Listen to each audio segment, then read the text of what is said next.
Hey, man, let them know a fucking podcast they tune into right now.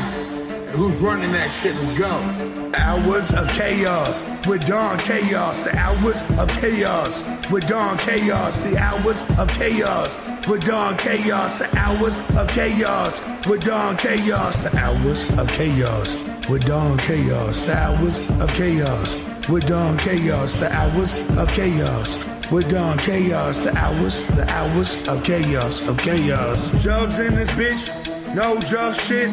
Karma King, Don Chaos, never switch. From Denver to D-Town, his name carries weight clouds. From all around, know that he put it down.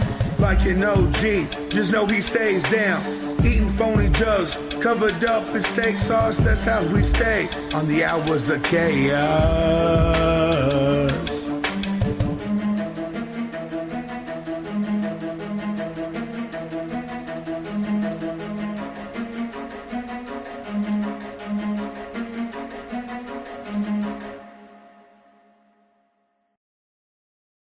Welcome back, everybody. It's your boy, Don Chaos. Hit that like button, smash, subscribe. Let's get weird. Say your prayers, check the mic. Got my notes, we're live tonight. Cameras rolling, chats on fire. Super chats taking me up higher. Yo, what's up? Let's break it down. Crazy theories all around. Conspiracy, some rap reviews and interviews with sketchy dudes. Enter podcast.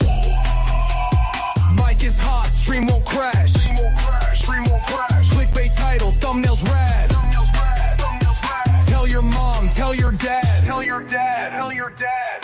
Wi-Fi strong, let's go in deep. Did Bigfoot take my Uber Eats? Aliens, ghostly vibes, or just some guy who's dead inside? Late night talks about rapping clowns. Don Chaos, don't mess around. If tech goes bad, then I might rage. But hey, like, comment, share this page. Enter podcast. Mic is hot, stream won't crash. Stream won't crash. Clickbait title, thumbnails red. Tell your mom, tell your dad. Tell your dad, tell your dad. Shout out to the chat, y'all are wild tonight. Yo, who's trolling? Mods, get them out of here. What up, Heather? It's your boy, Don Chaos. We live, we raw. Hit that subscribe button or get the hell out. Wake your ass up, grab a drink. It's podcast time. What you think? Talking madness, going deep. Who stole my goddamn sleep? Clickbait title, views go high. UFOs and cryptids fly. With Tupac clone, did Elvis die? Let's debate, don't ask me why. Enter pause. Whoa! Livestream strong, Wi-Fi lasts. Tech goes crazy, I might crash. Still won't stop, kiss my ass. Juggalos, rap reviews, conspiracies, I swear are true. Aliens hacked my phone last night. Now my fridge plays Mega Light. A live chat poppin', what's the tea? Super chats and cash to me. One dude spamming, he's gone for life. Mods delete, block on sight. Enter podcast. Woo! Mic's on fire, stream won't lag. Clickbait title, thumbnails mad. Thumbnails mad, thumbnails mad. Tell your mom, tell your dad. Tell your dad, tell your dad. Oh damn, we got a gust in the house. Yo, what's up with the Illuminati? Did Bigfoot steal the moon?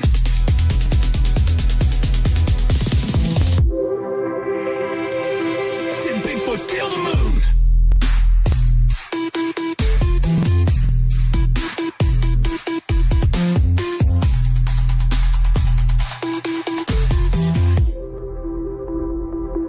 Did Bigfoot steal the moon?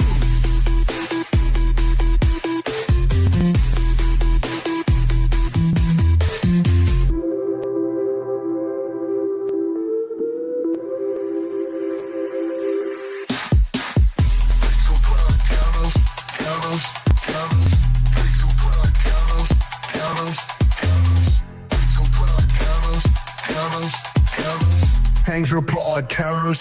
Live tab poppin', what's the D? Super chat sending cash to me. One dude spamming, he's gone for life. Mods delete, block on smite. Hangs your podcast. Mic's on fire, stream won't lag. Clickbait title, thumbnails mad. Tell your mom, tell your dad. Tell your dad. Tell your dad. Oh damn, we got a gust in the house. Yo, what's up with the Illuminati? Did Bigfoot steal the moon?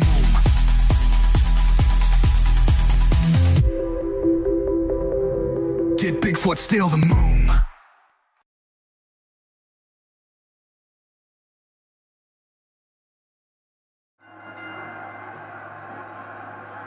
the following contest, from Denver, Colorado, weighing in at Delidoobie, Don. Oh, I can't wait to see this one. Of all the superstars on the roster, this guy is amongst the hardest working. That goes without saying.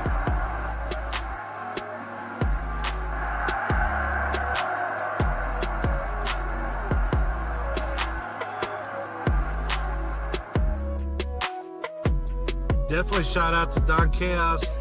Much love to Carnival Spirits. Shout out to you, Don Chaos. You've been putting in work, bro. Respect.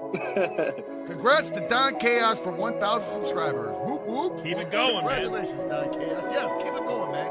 Good luck to you, fucking Don Chaos. And fucking hell yeah on your 1,000 fucking followers. Yeah, you know who it is. It's Ouija Mac, bitch. Shout out to Carnival Spirits.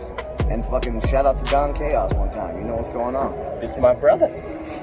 Don Chaos and Brother Lynch on here. Yeah, and Carnival Spirits. What's up, man? Don Chaos. What's up? It's your boy, Brother Lynch, and we out here tonight. Let's go. Fuego Flames and my nigga Dog Chaos. What's going on, B? It's my brother right here. It's my boy. Excuse the left, excuse the left. What up, y'all? This is Don Chaos, and I'm with a very legendary man. Go ahead and introduce yourself. Hey, Sean. Yeah, we at the gathering, y'all.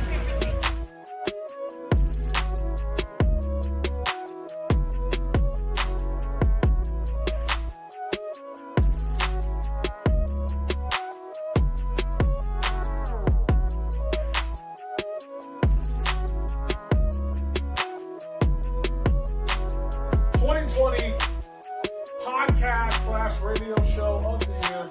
This one's always controversial.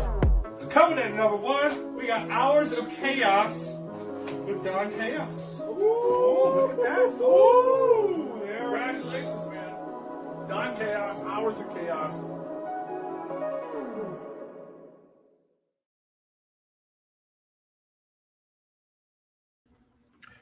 Time after time,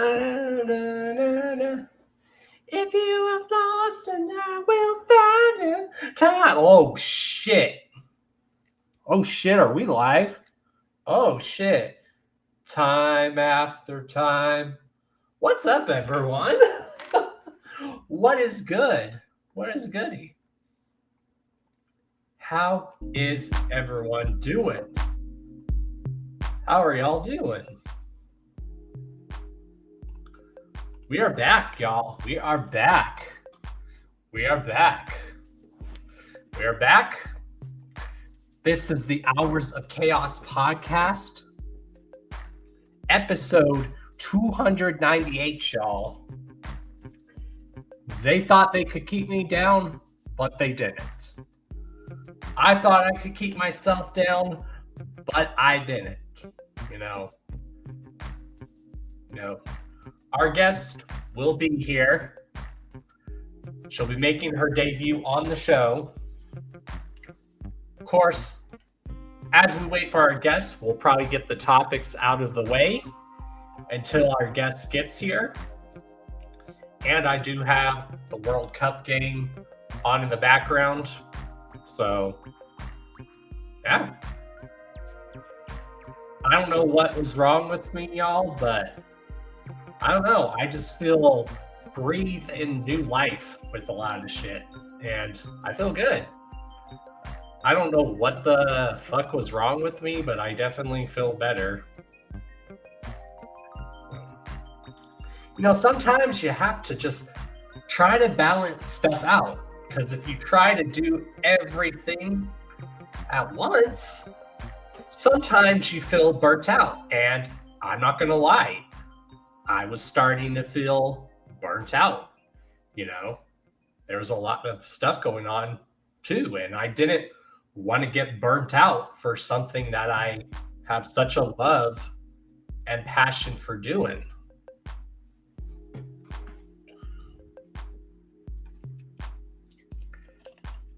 Because a lot of y'all talk to me on a personal level. So I don't know what was wrong with me, but I feel better. You know, I can't say it's never going to happen because, you know, the thing is, I can be fine 1 minute and then the second something might happen that triggers me. I don't know why that happens. It just does. As you guys can tell, I feel more energetic, you know. Like I said, a lot of y'all that talk to me on a personal level, you know, and that's something I'm trying to get better about doing, is communicating. What I've had to been doing lately is like really keep my guard up again, let's just say. And now I know who's really down for me and who really isn't. So there's that. So there's that. So as we wait for our guest, let's go ahead and talk about the topics.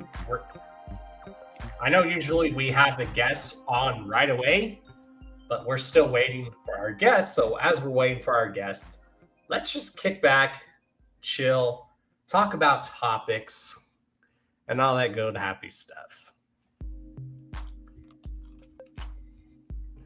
And stuff that's going on in our community. But because don't think I have not been paying attention. I pay attention.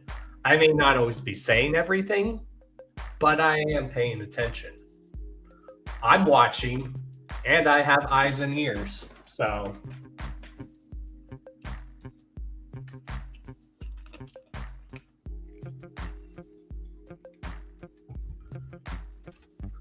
yeah, I've noticed that the Gathering website has been updated more. They actually added more to it from what I've been told. So let's see. As many of you know, we now go live every Wednesday. So just make sure y'all remember that. I know there's a lot of shows going on, so much now. But that's why I'm just going to help y'all and let y'all know that the Hours of Chaos podcast is live on Wednesdays. If you want to watch it, if you're not able to watch it live, that is totally fine. Just go watch the replay. I don't always expect people to tune in live. I always tell people that's why I do them live. Because then if no one is able to catch the live, they can at least watch the replay. And I love doing that. Why am I talking like that? I just realized. I was like, I was like, why am I talking like that? Oh my God. I'm in a good mood, y'all. I feel for some reason in such a good mood.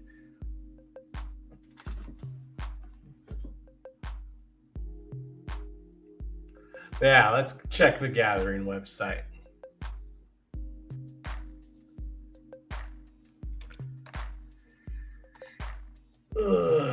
Yeah, I don't think I haven't been paying attention to what's going on in our community.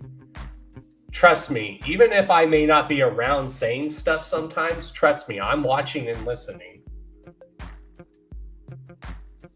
But as I pull up the Gathering site, let's just go ahead and play these clips. Let's go ahead and play everyone's favorite clips that we love to play on this show. So let's first start with this one. Yep. Oh. Yeah. Yep. Oh. Yep. Uh-huh. Uh-huh. Yep. Uh-huh. Uh-huh. Yep.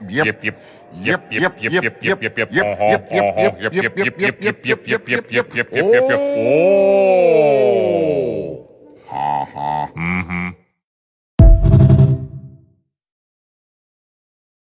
You'd be surprised how many people are watching your page daily, making sure not to like nothing of yours. Just monitoring, trying to keep tabs on you to see if you're progressing or if you fell off yet. Y'all some freaking weirdos. Normalize unfollowing people who watch everything you do, but never support you. Clap for me in public, the same way you stalk my page in private. Being a hater as an adult, you're just weird.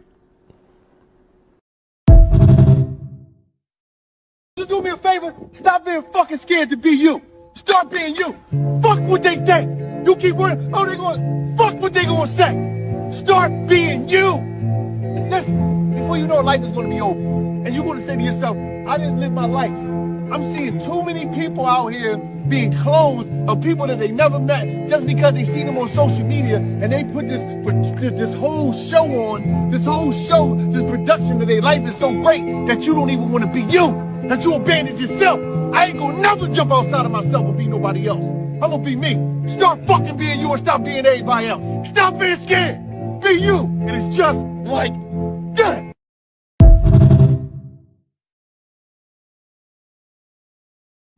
Wise words. And for those who don't think I can see them, even when they're just lurking, guess what? Guess what?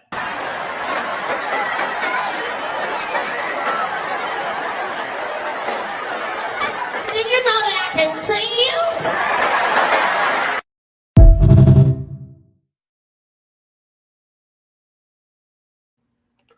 So yeah. Anywho. But yeah, I just feel so much better. I don't know what. I just feel so much better. I don't know. You know. Let's just say I came this close, y'all. This close. Y'all could have seen this close to Don Chaos having a crash out on a live stream. And I didn't want to do that. I did not want to do that. But it came close to happening. Trust me. Trust me. Oh, yeah. Whoop, whoop. Yeah. I love you guys. Thank you, everyone. Like I said, I've had to keep my guard up more now. And thank you for just a lot of people that have been very understanding what I'm going through, being there when I need to talk or something, or if I just need to talk, vent, crash out, you know. Just thank you for listening and understanding. And I'm trying to do better about working on my communication. I'm trying. That's one thing I've been trying to work on. Like I said, I've now realized, especially after keeping my guard up, I now know who my true homies and true friends are and who really appreciates my friendship and everything. And I know people that don't use me. Now, I know the people that would never use me, would never do that don't use me for their self-gain. And I think thank you to those people that continue, that have never done that have never used me for their self-gain. I thank you guys. You know, Spoken, Cheese, Taffy, Teasy, you know, Hype Low, you know, Dungeon, you know, our guest tonight, you know, Gracie, you know, Unhappy, so many people, Sis. I now know who truly, you know, Billy Defense, you know, Billy, you know, formerly known as Will Gates, you know, Nick Bizarre.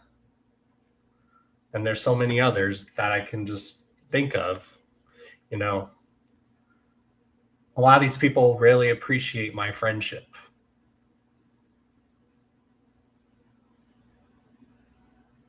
And I appreciate every single one of you guys.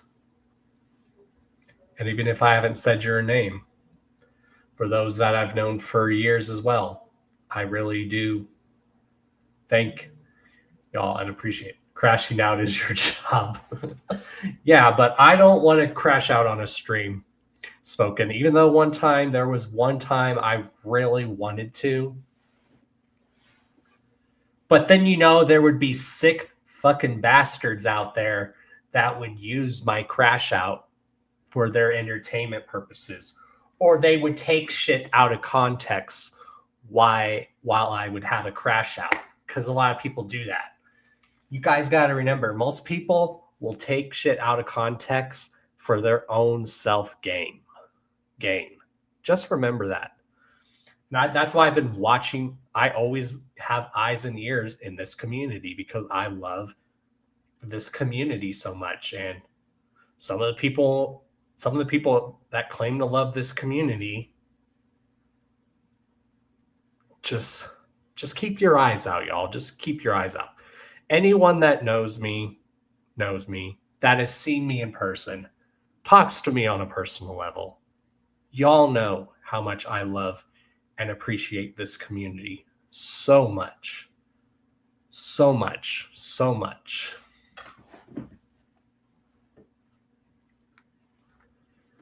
What I try to make sure to keep that is going on in the Juggalo community, I try to keep that individuality. Because the whole point about Juggalos, y'all got to remember, and I know y'all know, no one needs this talk, but it needs to be talked about. I preach individuality in the Juggalo community because a lot of us here are old schoolers.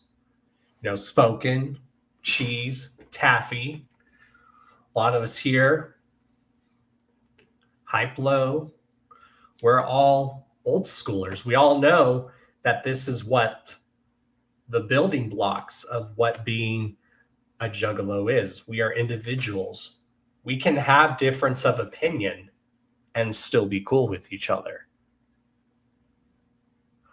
I will always respect people's opinion as long as they don't say, well, I'm right, you're wrong. Those are the kind of people that I don't like to associate with, is when they think their opinion only matters. I'm willing to hear everyone's opinion as long as they're not forcing their opinions, because I'm such a clusterfuck with a lot of my shit, But I'm a very open-minded individual. I always have been. See, even Sexy Let, she knows me. She's known me for years. She's helped me through a lot of shit. Thank you. My brothers at Carnival Spirits, Beastmaster and Cali Green. They've been there for me through so much too. And I really do love and appreciate those guys as well. That's what we need in this Juggalo community. We can have difference of opinion and still be cool. There's so many Juggalos in this community where we have different opinions, but guess what? We're still cool with each other. And because what still brings us together and has that connection is the love of the music, is the love of the culture, is the love of the community. I know some Juggalos who have different spiritual beliefs than I do, or religious beliefs, and we're still cool. I know Juggalos who have different political beliefs than me, and guess what? We're still cool with each other. We are still cool with each other. Just remember that.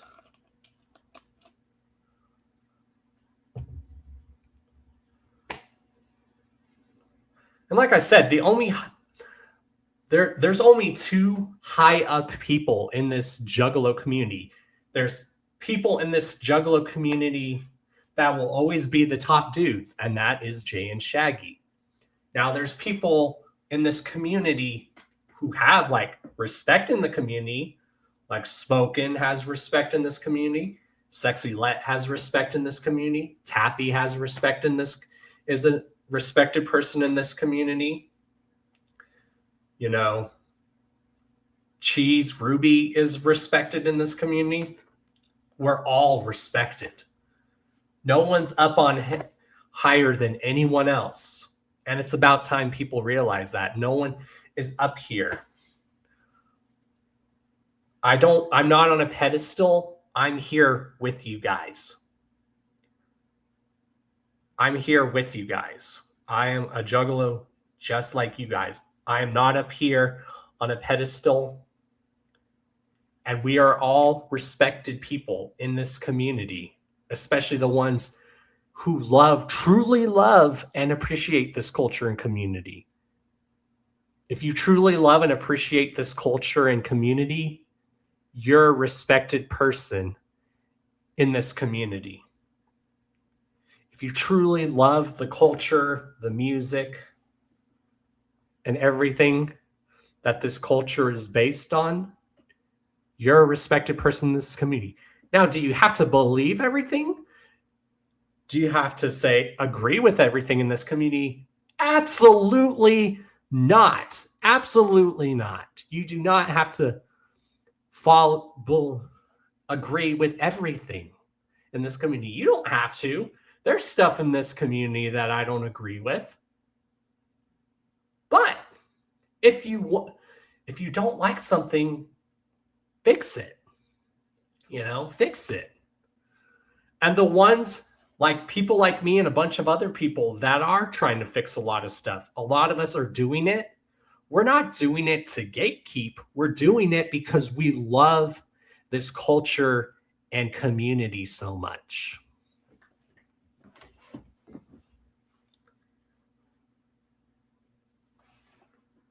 In my opinion, you're a respected person in the community if you truly love this culture and community. You don't have to agree with everything. Again, I can't stress it enough. There's so many juggalos in this community that we have difference of opinion, but guess what?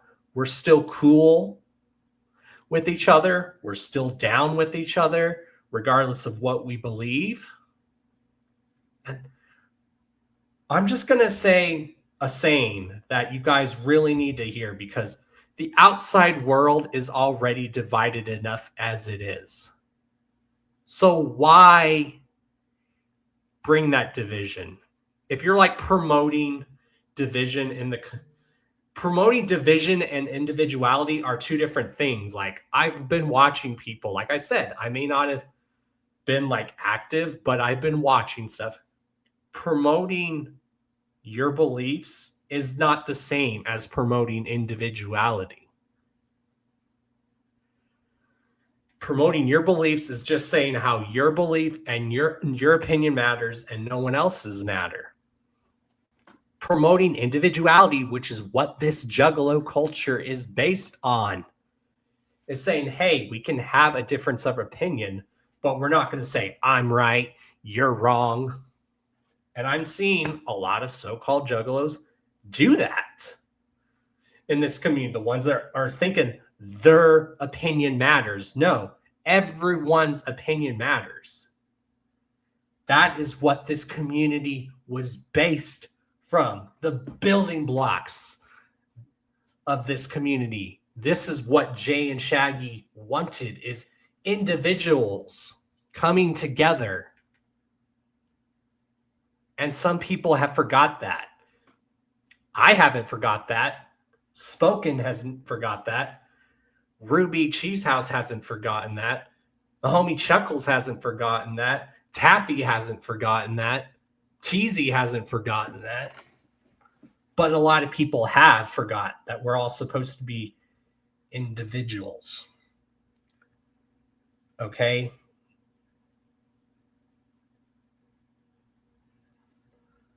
We're individuals. Obviously, we don't allow people that are like abusers and shit in this community. Obviously, we don't allow that shit. Fuck that shit. We have morals, basically. And that's why every time when I've been interviewed by people, when they ask me if I could give the true definition of what is a juggalo, I was like, just be yourself. Be an individual. Just make sure if you're going to be in this community, you go by our morals. You go by our morals. And a lot of the morals of being a juggalo, I had those morals before I was even a juggalo. A lot of those morals that we're supposed to have in our juggalo community, I already had those morals before I was a juggalo. I started having morals very early in my life. I love you too.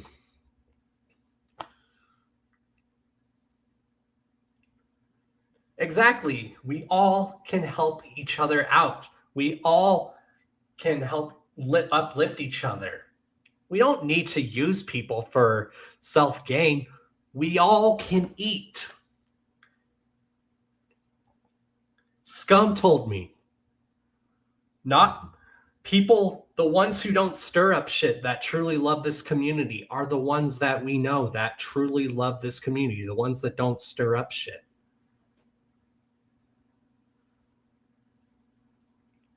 And I would never stir up shit because I don't like to do that. You know how draining that is? I'm just saying, you know how emotionally draining that is? And it's bad enough because the outside world is already divided. And with that saying, I need everyone to really put these words in y'all's and really be serious about these words. You know, I use underground unity, underground united. But there's a real famous saying that people need to hear. Just because the outside world is divided and can't get along, we need to be that example that say, hey, we are all individuals here, but guess what? We can get along or learn to agree to disagree. Now, obviously, we're not all going to like everyone. Obviously. But if you can learn to disagree, to agree to disagree, and still be cool, that's how the world needs to be. And there's a famous saying, like I said, just because the outside world's divided, that does not mean we need to create division in this community. Yes, we can be individuals and have different opinion and still be cool with each other. That is totally fine. What other juggalos do y'all see preaching this and talking about this? I don't sugarcoat shit. I keep it real 100, and you guys know. Y'all know this. I care about everyone's opinion, you know? Even if y'all have different opinions than me, guess what? I'm still going to be cool and love you guys. Just because I don't agree with everything, but we can still be cool. We can still have some stuff that we agree on. You'd be surprised. Just because we may not agree on one thing doesn't mean we're not going to agree on everything. We might even find something that we agree on. So just remember that. Just remember that. And I've never been in a very motivational speaker. I hated public speaking. When I was in school, I dreaded public speaking in front of the class. And now I've gotten so better about public speaking now. It's amazing. But as the saying goes, and you guys probably know what saying I'm going to say, these aren't just words. These are what you call powerful words. They are words, but they're what you call powerful words, motivational words. And those words are, united we stand, divided we fall. United we stand, divided we fall. United we stand, divided we fall.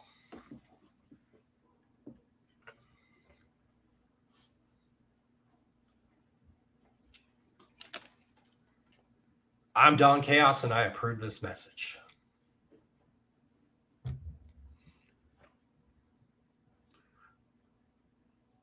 Hell yeah. I love you too. Chuckles, thank you for tuning in.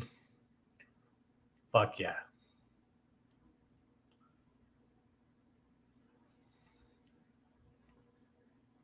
Yeah. pipe bomb.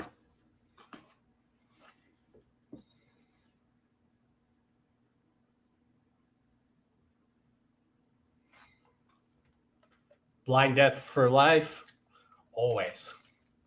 Make sure you guys check them out. Make sure you check the links down below. There's links to our guest, so you can check her out. Definitely check out Carnival Spirits Spotify, because I don't know if you guys know, but Carnival Spirits has an official Spotify, so go check out that. Go like and subscribe to Carnival Spirits as well.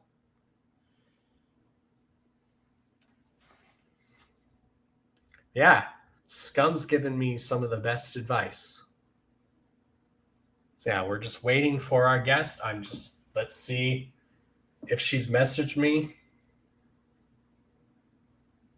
Yeah, I figured I'd talk about that, because I have been watching and paying attention. Like, just because I may not be saying much doesn't mean I'm not paying attention. Because trust me, I'm paying attention. I have eyes and ears everywhere.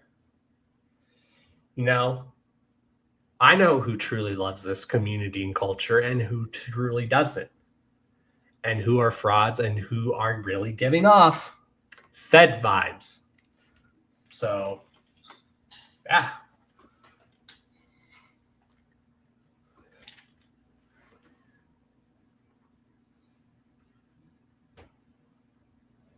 So, yeah, let's check the Gathering website now. But I want coexisting in this community spoken.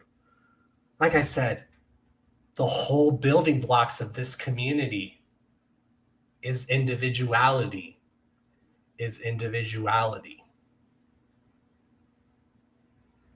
We can have difference of opinion, and that's totally fine, because we are the carnival, and the carnival provides. And what is a carnival and a circus? A collection of individuals that may be different than stuff, but they are still connected by a carnival and a circus. That is what a carnival and a circus is. It's a collection of different individuals.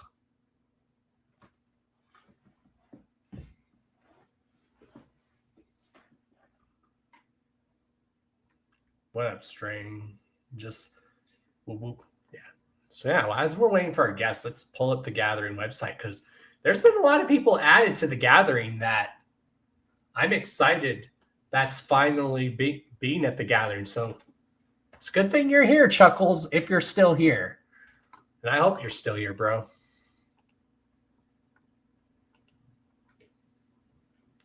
Yeah, let me pull up the Gathering website. Yeah, we're still waiting for our guests to show up.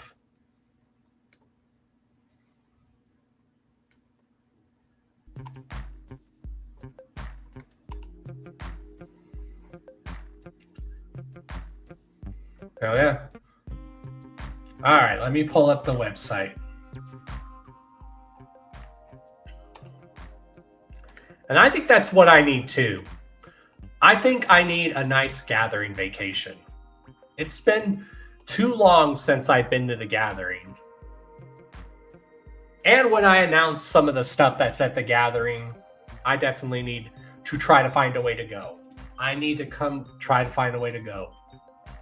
Hence why y'all need to check out the links down in the description. There's links to my PayPal, as well as there's links to my official merch store, which is called Official Chaos Strip. And if y'all are wondering why I keep looking this way, it's because the World Cup game is on right now and I'm watching that. So that's why. If I can find a way to get there, Chuckles, if I can find a way to get a ride and get this income and all these sales going, then yeah. Because the Gathering is so not that far this year that I just need to try to find a way there.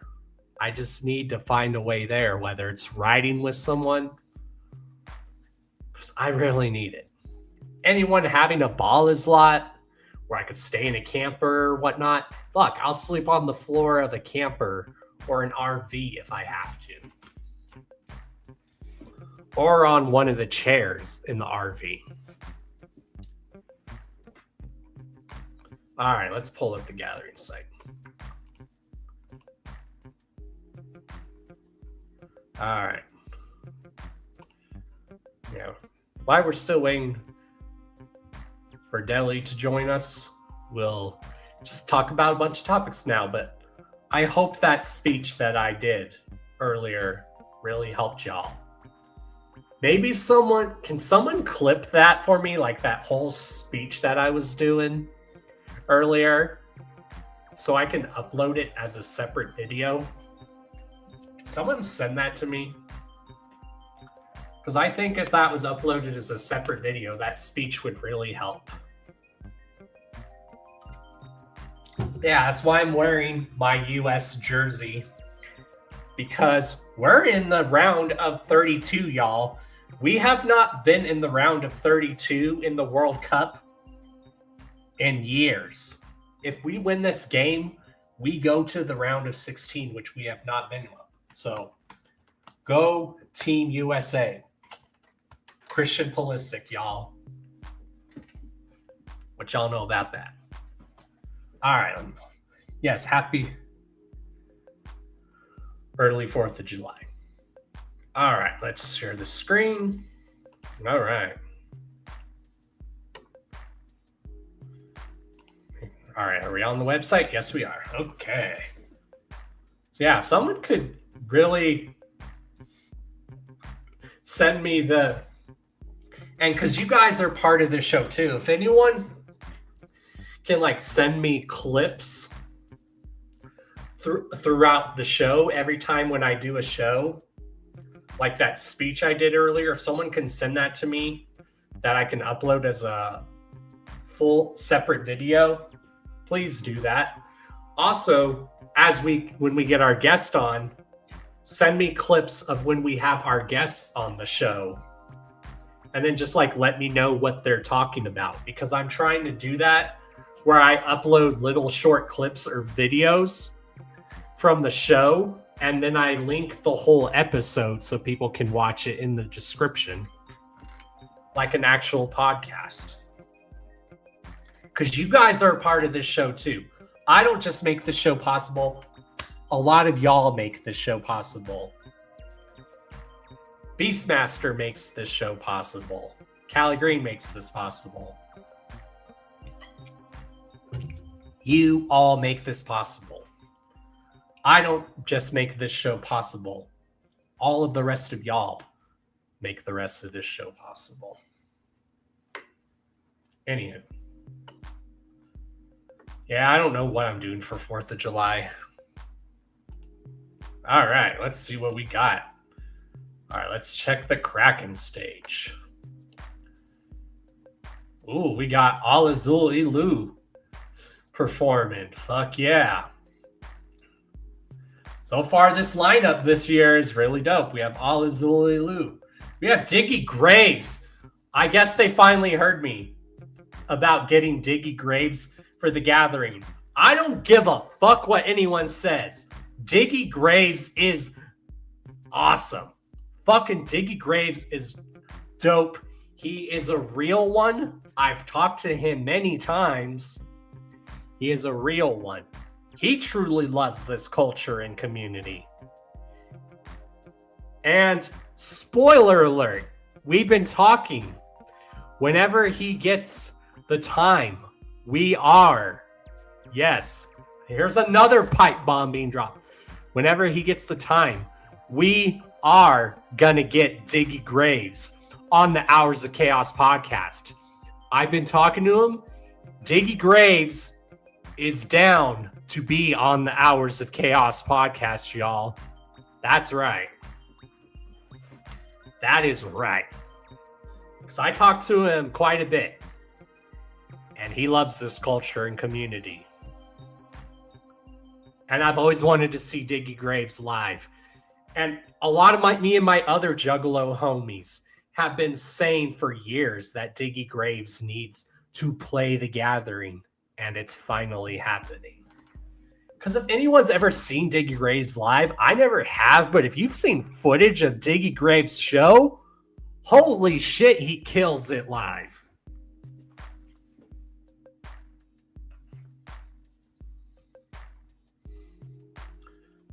See, even Chuckles says Diggy Graves is hella awesome. Chuckles, we need a Chuckles and Diggy Grave collab. Just saying. Just saying. We're still waiting for her to get here. We don't know where she's at yet. I messaged her. I'm just waiting to hear back from her.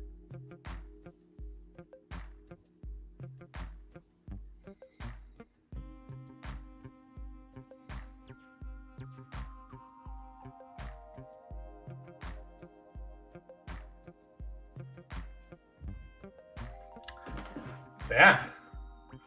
Oh, see, a lot of people love Diggy Graves. So I don't know where some of this hate for Diggy Graves is coming from.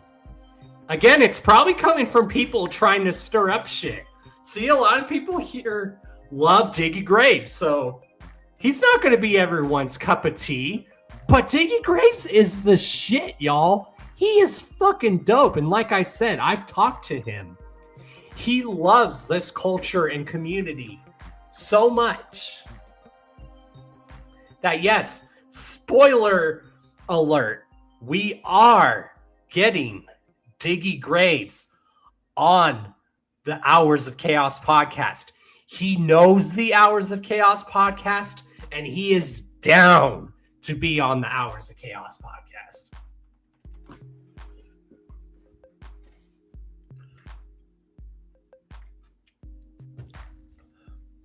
See? Swill knows that.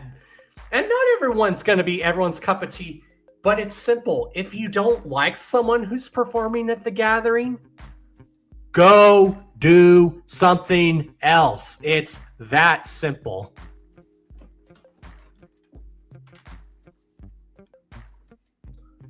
So yeah, another pipe bomb being dropped tonight. I dropped a motivational speech earlier, Swill. So if you can clip that motivational speech that I did earlier, like the whole speech I did and spiel, that'd be cool. Like I said, I don't make this show just possible. You guys make the show possible. The chat. TJ, Beastmaster makes the show possible. Callie Green makes the show possible. You all make the show possible. I do, but all of y'all are the main ones that make the show possible. Because this show is for the culture and the community. Not that clout chasing, drama starting bullshit. Okay. Anywho. Exactly. There's plenty of things to do. So who else do we got? We got the legendary DJ Paul. Mafia. We got the legendary Isham. And ICP. This is why I'm really trying to go. So if we can all figure out a way for me to get to the Gathering this year, that would just be so dope. Like I said, if someone has a baller's lot, I'll sleep in one of the chairs in the RV. I'll sleep on the floor if I fucking have to. I'll sleep on the floor if I have to. And if I can get more of these sales going, then yes. I've yet to see a single clout. Who's the new LO? You guy. Anywho. But yeah, we have the legendary Isham performing. We have ICP doing 3 sets at this Gathering. We have the Through the Darkness, which one night, this is going to be dope. And I've been saying ICP needs to do a set like this for... I don't have a tent, Broken Nose. I could get one, but I need to get like an air mattress because I can't sleep on the ground anymore because of how fucked up my back is. Anywho, ICP's doing, and I've been waiting for ICP to do a set like this for years. One night, they're doing called through the darkness, which means they're going to be doing all their dark, wicked, sinister shit. Their creepy stuff. And then the next night, they're going to be doing ICP's Walk Through the Light, which is their happy, uplifting type of stuff.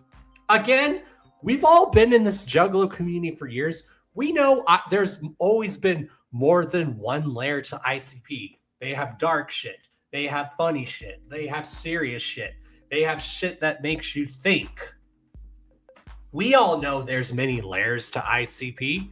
We all know this. We all know this. If you don't know that ICP has many layers to them, like a cake, then you're in the wrong fucking place. Get the fuck out.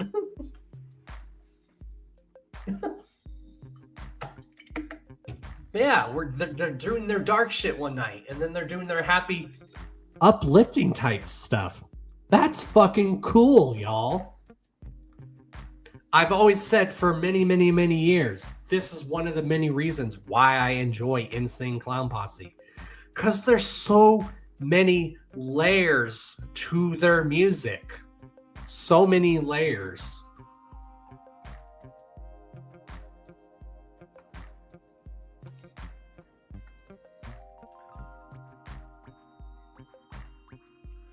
Well, like I said, I can camp smoking, but I can't sleep on the flat ground anymore like I used to because of how fucked up my back is.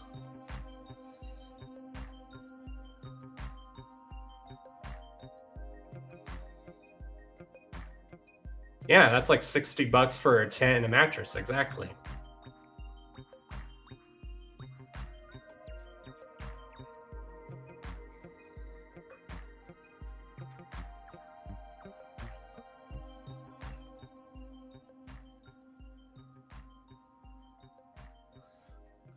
Yeah.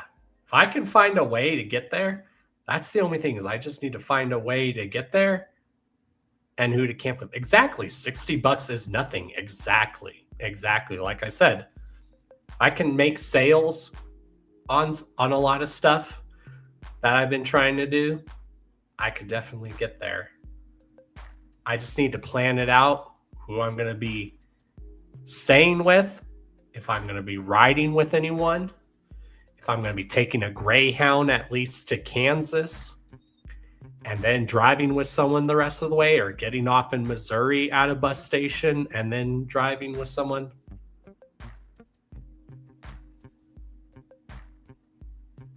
Yeah.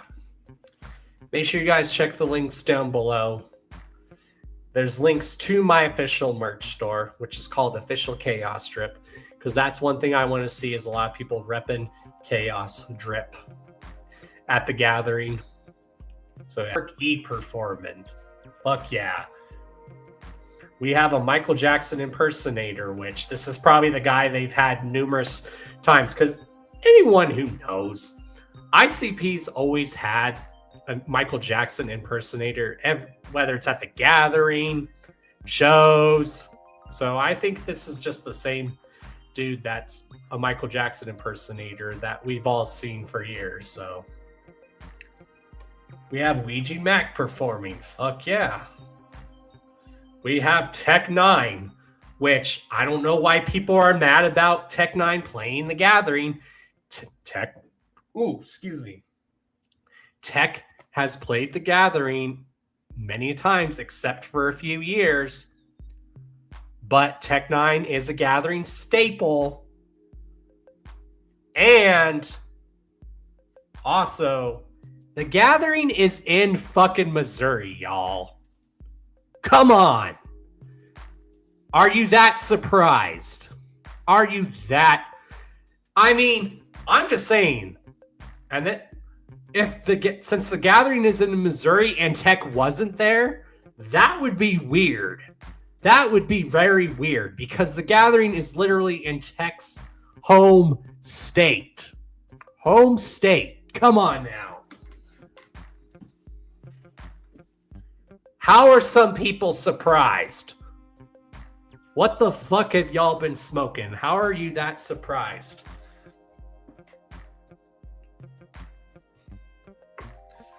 He's gonna win the Bubba Sparks Gathering Award. Who? Who are we talking about now?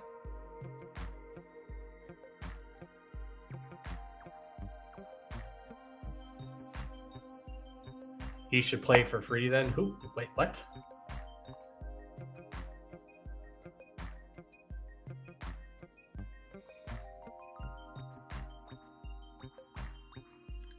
Oh, Trapston? Maybe this is a different Michael Jackson impersonator then. I don't know. I messaged her, Gracie. So if anyone can message her for me and ask her if she's ready too, because I just messaged her.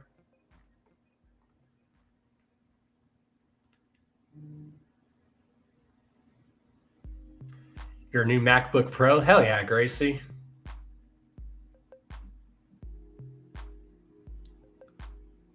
He does his own tracks. Okay, so this probably isn't the Michael Jackson impersonator that we've been seeing for years. Okay.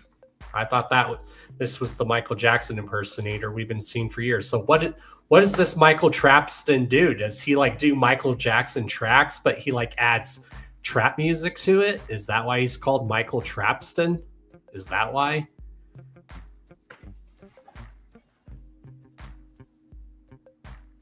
He does his own tracks. Okay. So he's not the Michael Jackson impersonator that we've all been seeing for years. Okay. I just learned something new. We have the Far Side, the legendary Far Side, playing The Gathering. Far Side, y'all. How anyone who's an old school hip hopper, you should know who the Far Side is. And if not, go check them out. Go check them out. If you guys love 90s hip hop and early 90s stuff, if you guys are a fan of A Tribe Called Quest, you guys will absolutely love the Far Side. These dudes are legendary. They've been in the game for years. They're from California.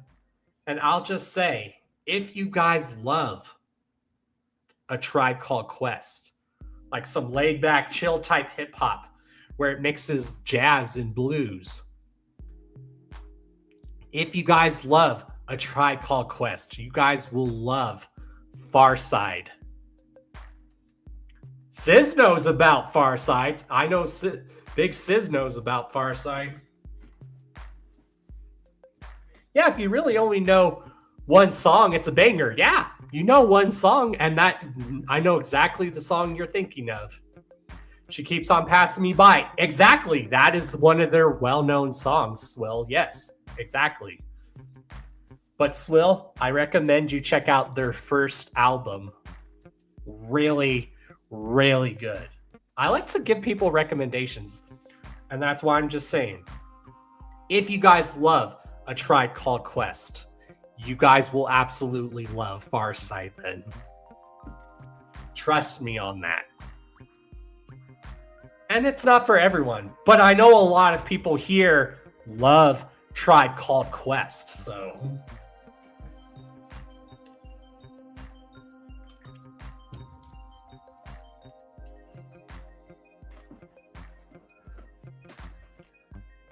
And that's usually what Far Side is always put in. They're like a West Coast Tribe Called Quest, because they do put jazz in their music.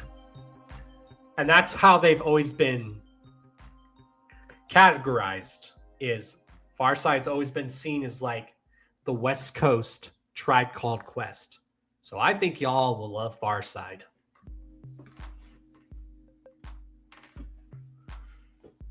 No, you're good.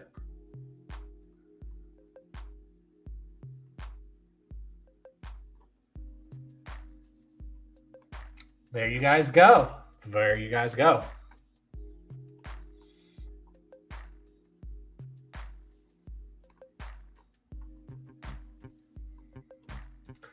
But you would love, I definitely recommend you check out all Far Side's music, Swill. Yes, that song, She Keeps Passing Me By, is great, but definitely check out that first album by them. I know you'll love that album, Swill, because I know you love old school hip hop too.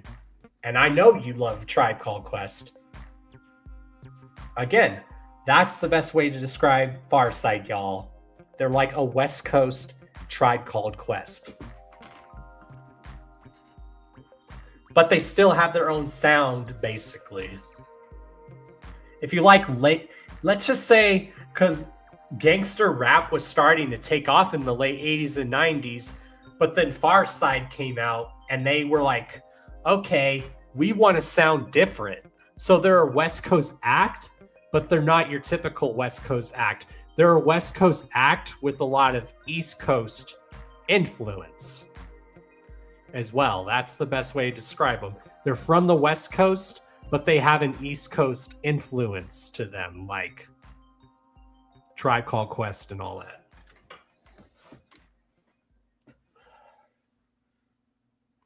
Yeah, because someone messaged Deli, make sure she's okay, because I just messaged her.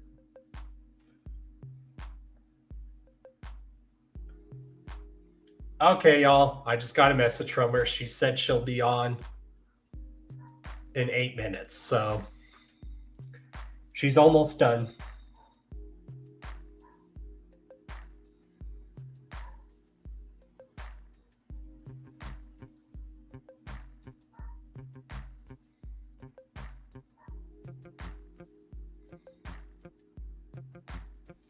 So that's why I said I figured we'd touch on the topics, because this show is about everything. We talk about topics. We have our guests on the show. So that's why I figured we'd get our topics out of the way as we're waiting for our lovely guest. So yeah, Farside, you know, Vanilla Ice is dope. It's Vanilla Ice, y'all. If y'all have never seen Vanilla Ice live, he kills it live. Same with Tech. Tech kills it live. You know? What else? Who else do we have? That's all who we have for main stage right now. Now, who do we have for the Cyclone stage? We have Kung Fu Vampire. That's dope. We have a Long Live Evil set. So, not only is All Azul Ilu doing their own set, but they are doing a Long Live Evil set, which is All Azul Ilu, Super Famous Fun Time Guys, and Sun. S-O-N. It's like when sometimes LSP does that LSP set at the Gathering that we all love. What do they usually call that set at the Gathering when the LSP does all that set? 50 Shades of Snuff, I think that's what they call it. Yeah, we have LSP's Devil's Trident, which I'm excited for because that's a new project that Scum, Smalls One, and the legendary Insane Poetry is doing. That's like a group project that they've been doing together, which is dope. And that's one thing I've been also loving about LSP is like everyone's doing like their own solo projects, and then everyone is doing these collab projects together. So yeah, now Scum, Smalls One, and Insane Poetry, all three collectively are known together as the Devil's Trident. And if anyone's ever seen them perform individually or even on stage together, they bring that stage presence. Same with Kung Fu Vampire. Like, remember when Kung Fu Vampire had a band at one point? That was dope. And Kung Fu Vampire still kills it live. Still kills it live. Who else do we have? We have Acid Cult. Goat God Summoning. We have the homie MC Lars. You know, of the Hatchet Chat podcast, which you guys want to know another great Juggalo podcast? Check out Hatchet Chat with MC Snacks and MC Lars. That's another great Juggalo podcast.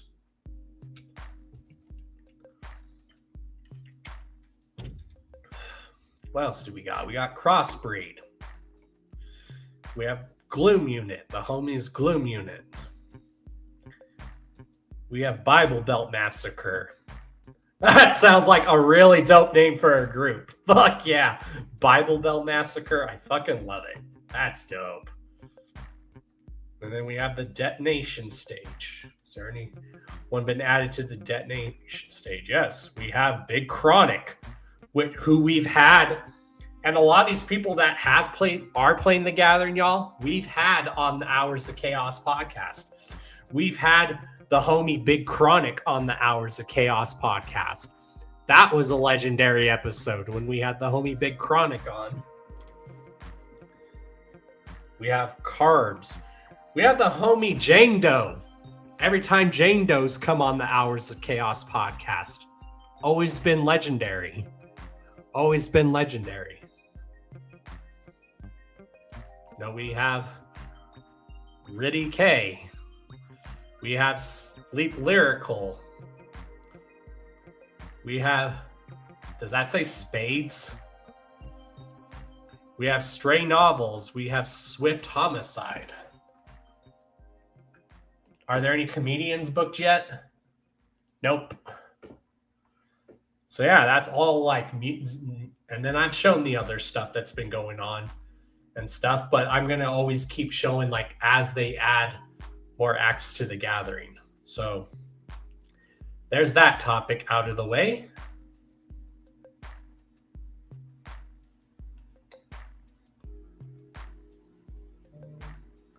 You got a double dragon jersey? Fuck yeah, Spoken.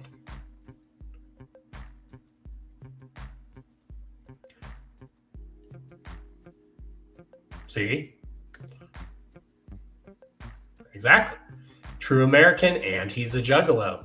True American and he's a juggalo. So, anywho, what other stuff should we talk about, y'all? I think as we wait for our guest, maybe we should take our first music break of the night.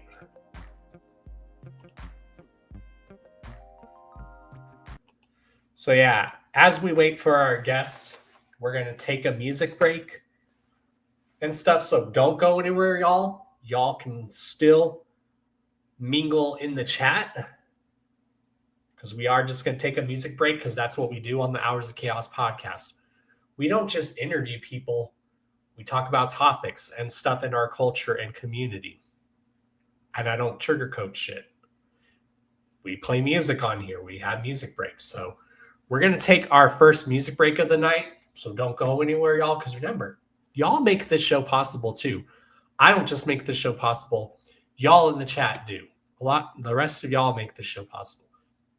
So we're going to go ahead and take a music break. So enjoy this track by one of the homies from Dead by Corporation. The homie Droku. He's got a solo album dropping. So make sure you guys check that out when it drops. Check out these two new tracks from him. This first one we're going to play is called Demise. And then the second one is a track called Wasted that he did with Recognize. Yeah, Recognize. So we will be right back, y'all. I'll still mingle in the chat with y'all and keep an eye on the chat. So yeah, we're going to take our music break. And then by then, our guest should be here. So see you guys in a bit. So don't go anywhere. Just mingle in the chat. Because this is becoming like a legit radio show podcast where we take music breaks. I'll be right back, y'all. The swamp doesn't comfort. It strips you down to instinct and nerve. If you're still standing, then you earned your fangs. Dead body core. Dead body core. Walking the mines, hear the bones crack when my hope dies. Black water's crashing when black arise. Wolf root bleeding between the eyes. Logs floater up in the sky. And I don't know how much further I can go. Pain is immense in my flatter and home. The shift is intense, hard struggle take hold. Walking the mines, hear the bones crack when my hope dies. Black water's crashing when black arise. Wolf through, bleeding between the eyes. Thoughts float up in the sky, and I don't know how much further I can go. Pain is immense in my heart and home. This shit is intense, I'm struggle take hold. Black water seeps through my cavities, taste the decay and the weight of the gravity. Lost names, losing sleep in my sanity. Knee deep while I trek through red mist and tragedy. The sickness creeps slow, not dramatic. It starts in my thoughts and then goes systematic. Spreads through my blood like a panic. Smile like I'm calm, but the damage is manic. Old got silent, Durgan in the trees. Wolves ain't safe, worlds let them bleed. Carving resolve through the misery. Breaking my ways is necessity. I do not pray anymore, I invoke and endure transformation that ain't clean but pure. Every scar is still sore, it feels worse than it were. But I'd rather be this than who I was before. Walking demise, hear the bones crack when my hope dies. Black waters crashing, room black arise. Wolf through, bleeding between the eyes. Logs skelter up in the sky, and I don't know how much further I can go. Pain is immense in my heart and home. This shit is intense, I'm struggle take hold. Walking demise, hear the bones crack when my hope dies. Black waters crashing, room black arise. Wolf through, bleeding between the eyes. Logs skelter up in the sky, and I don't know how much further I can go. Pain is immense in my heart and home. This shit is intense, I'm struggle take hold. Swamp humming like a lullaby.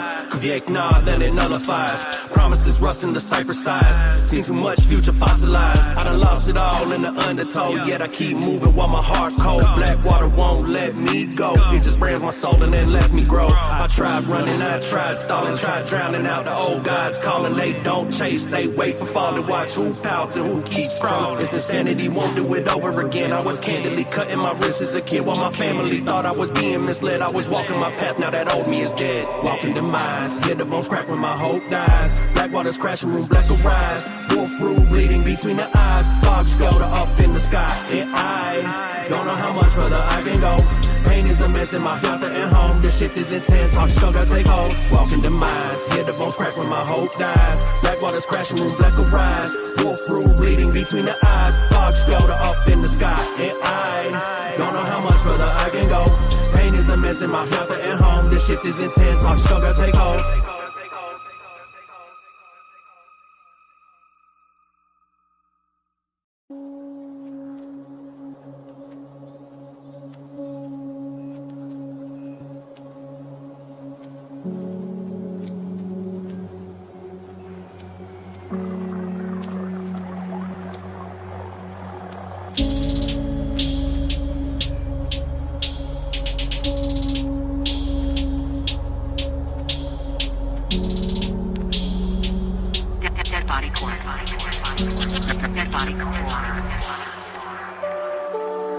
I've been so high, cause I've been so low lately.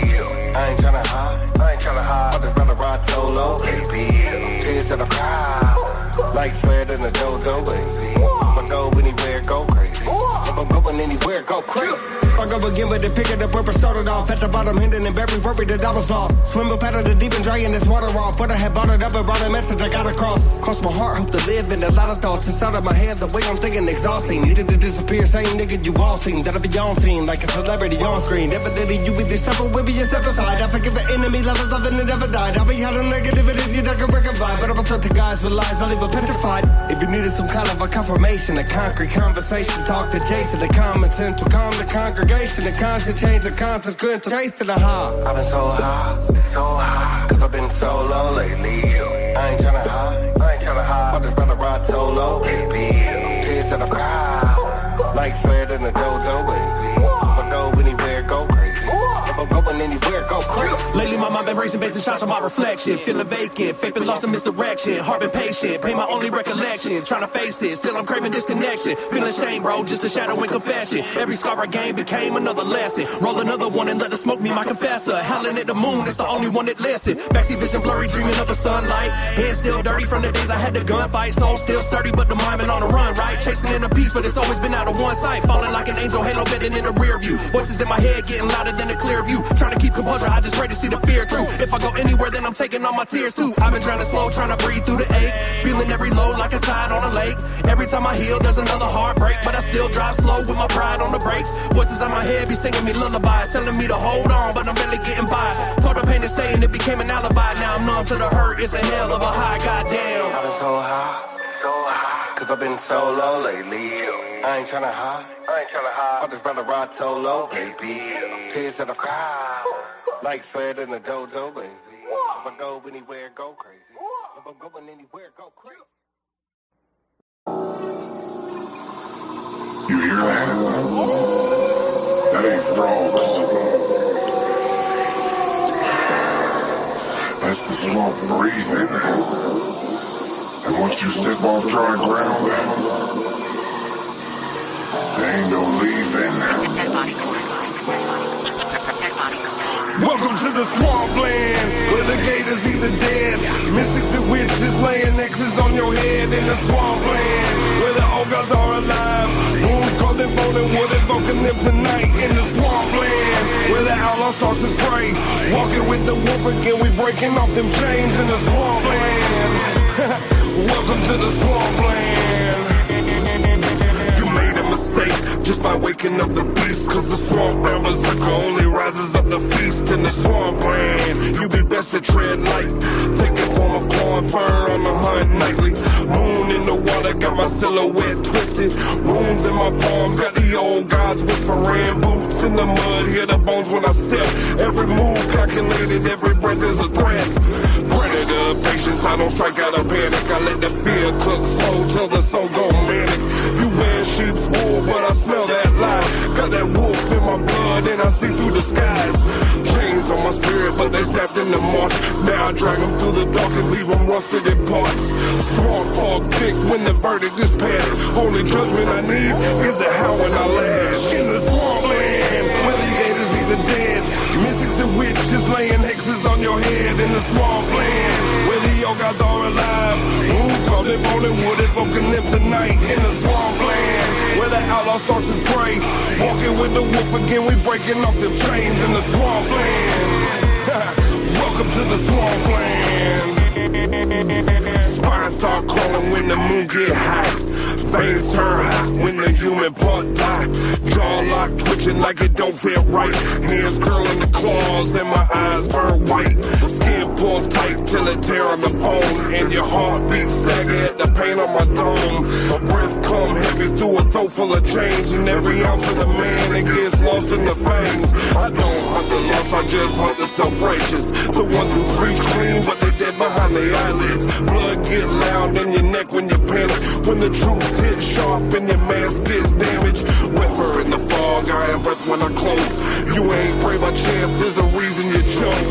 No scream in the fog, cause the moss eats the sound. And the moon watch quiet while the guilty go down. In the swampland, where the gators either dead, mystics and witches laying hexes on your head. In the swampland, where the old gods are alive, wounds called in bone and wood evoking them tonight. In the swampland, where the outlaw stalks his prey, walking with the wolf again, we breaking off them chains in the swampland. Welcome to the swampland. Mud on my boots, but the sigil still glow. Blood in the water, tell me which way to go. Gators don't blink when the bodies sink low. If the swamp goes silent, then you already know. Mud on my boots, but the sigil still glow. Blood in the water, tell me which way to go. Gators don't blink when the bodies sink low. If the swamp goes silent, then you already know, bitch.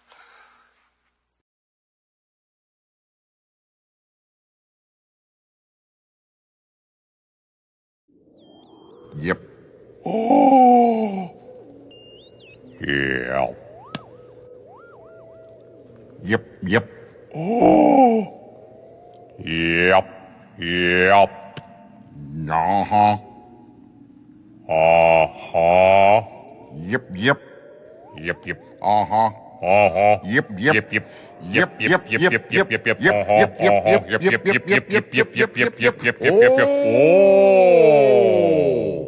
Uh-huh. Mm-hmm.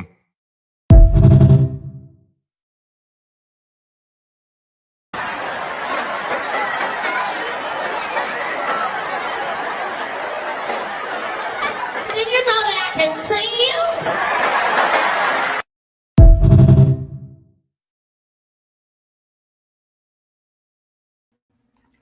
And we are back. Welcome back to the show, everyone.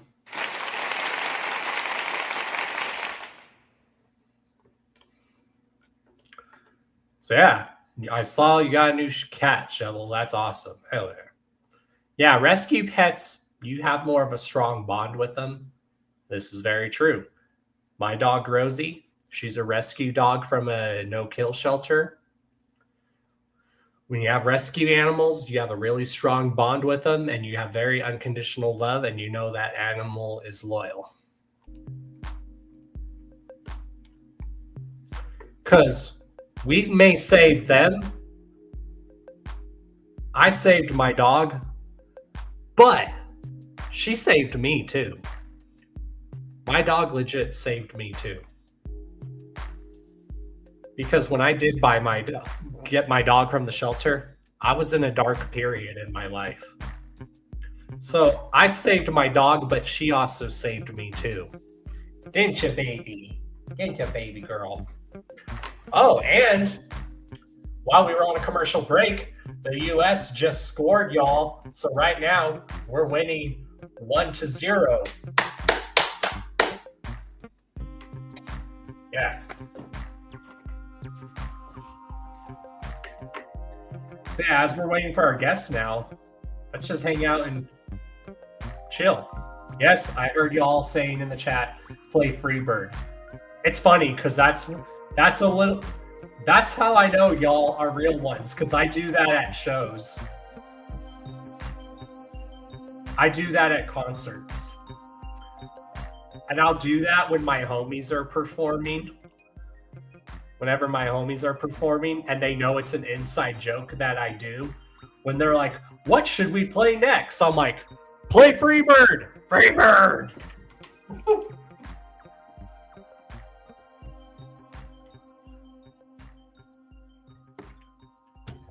Yep. Uh-huh.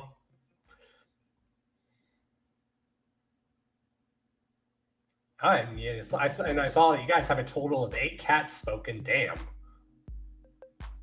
And one of them is a Savannah cat. I want a Savannah cat.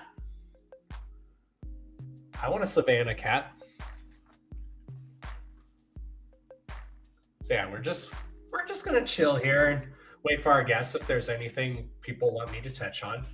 And you guys know, on this channel, we don't start drama. We don't start bullshit. This channel's for the love and culture of the community. I already went on my spiel earlier. If someone wants to screen capture all that for me and send it to me as a separate video. His name is Damien. Oh, nice. As in, like, Damien Targaryen from Game of Thrones? Or different Damien? Oh, okay. Well, I was like, oh, wait a minute.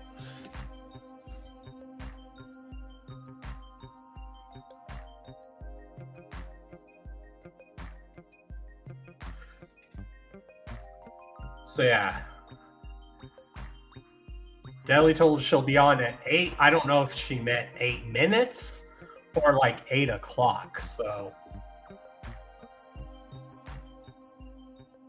let me ask her.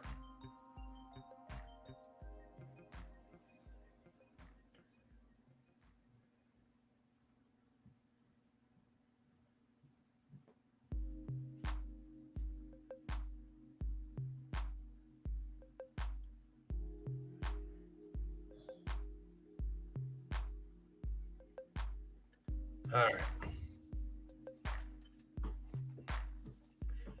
So yeah, if anyone wants to ever like record like clips from the show that I can upload into separate videos, can someone do that for me? You didn't pick the name, but he has a personality. Well, animals are individuals too. Animals have to have personality too. They're individuals too. Every animal that I've had in my lifetime has had quite the personality, and I love that.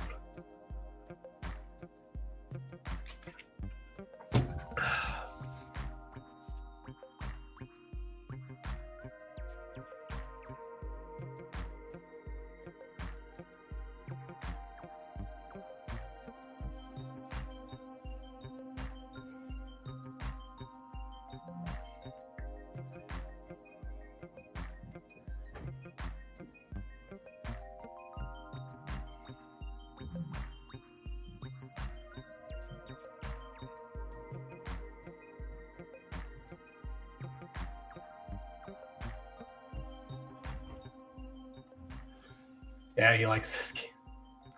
When he begs for wet food, it's funny. Nice. You should upload some videos, Spoken. I like to see some videos. I like to see some videos. All right. I'm talking to her right now.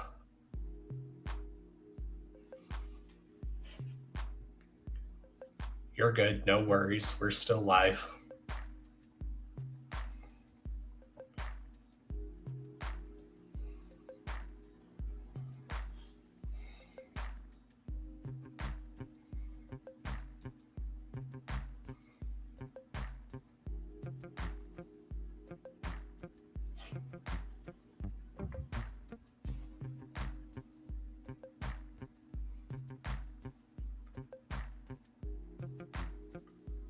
I'll be right back again, y'all.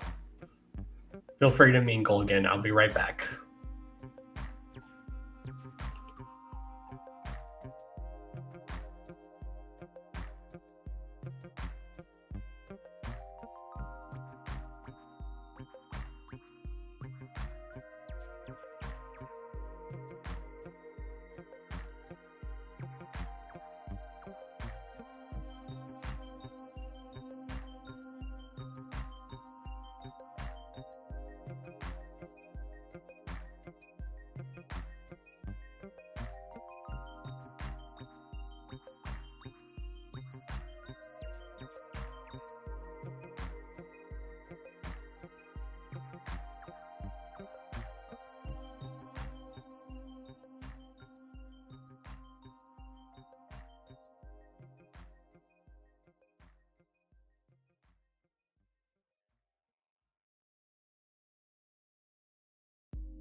It ain't an awkward silence if the music is playing, but yeah, she's coming on, y'all. She's gotta get ready. So she'll be joining us in a bit. So we're just gonna chill, hang out. If there's any topics you guys want me to talk about, Jiroku Perfect Timing. I was just talking about earlier that you have a solo project coming out.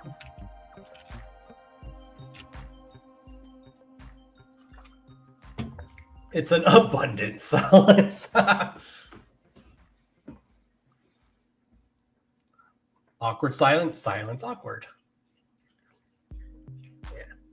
Yeah, our guest is coming. She just got the time confused, but she's just getting ready, y'all. So if y'all have any topics you want me to talk about, or we're just gonna hang out until she gets here. So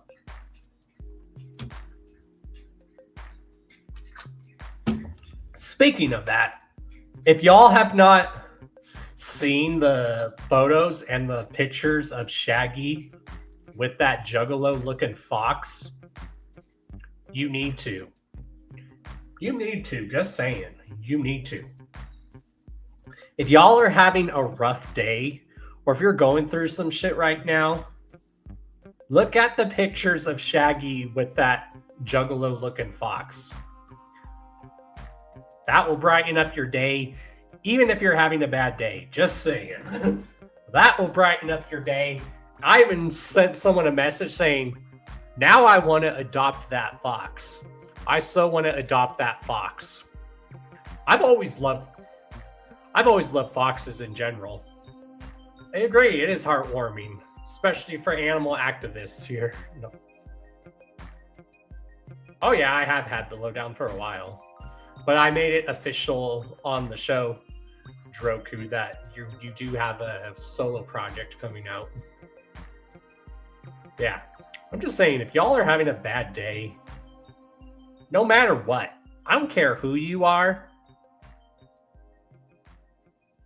watching that video or just seeing the pictures of that fox will brighten up your day.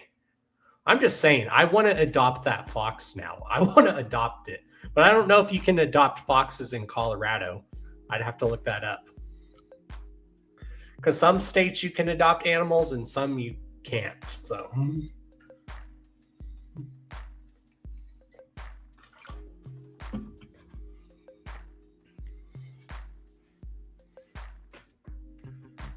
So what else do we want to talk about? We've been having a lot of pretty good people turning out tonight, which is really dope. We've had people tune in that haven't tuned in a while. We've had people that, everyone get ready. Please welcome, making her debut on the Hours of Chaos podcast. Wait, I was doing that all wrong. Let me fix my announcing voice. Ladies and gentlemen, please welcome to the Hours of Chaos podcast. She is my homie. She is your homie. She's one of the most awesome people that I am glad to have in our life. Yes, is in the chat. Rangers, please welcome to the show, Deli. What's up? What's up, guys? Whoop whoop. Hey, Rangers. Hey, Don. How you doing? Good. You? I like your announcement voice. Good job. All those years of watching wrestling. Is my mic too loud? Or no? Okay, because I'm using these little microphone things that I've never gotten. I mean, I got a long time ago, but I never used. So, I don't know if it's too loud or not, or if you hear any other noises. Oh no, that's actually very perfect. Okay, cool. What's up? What's up? How are you doing? I'm doing good. Doing good. Got off of work and I've been playing these casino games on my phone so I can rack up some points when I go to Vegas and use some of them, because you could use some of them in real life. So I didn't know you could do that. That's cool. Yeah, trying to get some free ice cream or something, you know? Right, or go to a buffet and get free steak. That would be awesome. I think they do I seen this one where it's like buffet, like you get like a free buffet for 2 or something like that. But you have to pay. That would be awesome. Play for a long time. I only have a month, so I don't know how much I'm gonna get in. But hey, guys, what is that? Spoken realness. All I gotta say is, y'all, one of the best things to do is get so high and stoned and then go hit a buffet. I agree. I love buffets. I used to do that when I lived in Florida. I would get so high and then I would go to this all-you-can-eat Chinese buffet. The Chinese ones are my favorite. I don't really like Golden Corral or the ones like that. I mean, they're okay and whatever, but I like the Chinese food. There's one that's not really around anymore. It was really good. It was called Super Salad. It was really good. Where was that at? Where you're from? In Florida? They used to be in all the states and in Colorado, but it would have soup, salad, pizza, everything, ice cream. Nice. It sounds good. But there's this one all-you-can-eat place down in Florida, and I cannot remember the name, so Droku remind me, but it's an all-you-can-eat Southern food buffet. So it has all the Southern food that everyone knows and loves. If you go there for breakfast, you can get all-you-can-eat biscuits and gravy. Fuck. Nice. I was craving, think of it, though. I went to, what is it called? Texas Roadhouse the other day because I was craving steak. That's my spot, Texas Roadhouse. Yeah. It was really good. They messed up on half of my steak, which is weird. Half of it was cooked right, but half of it wasn't.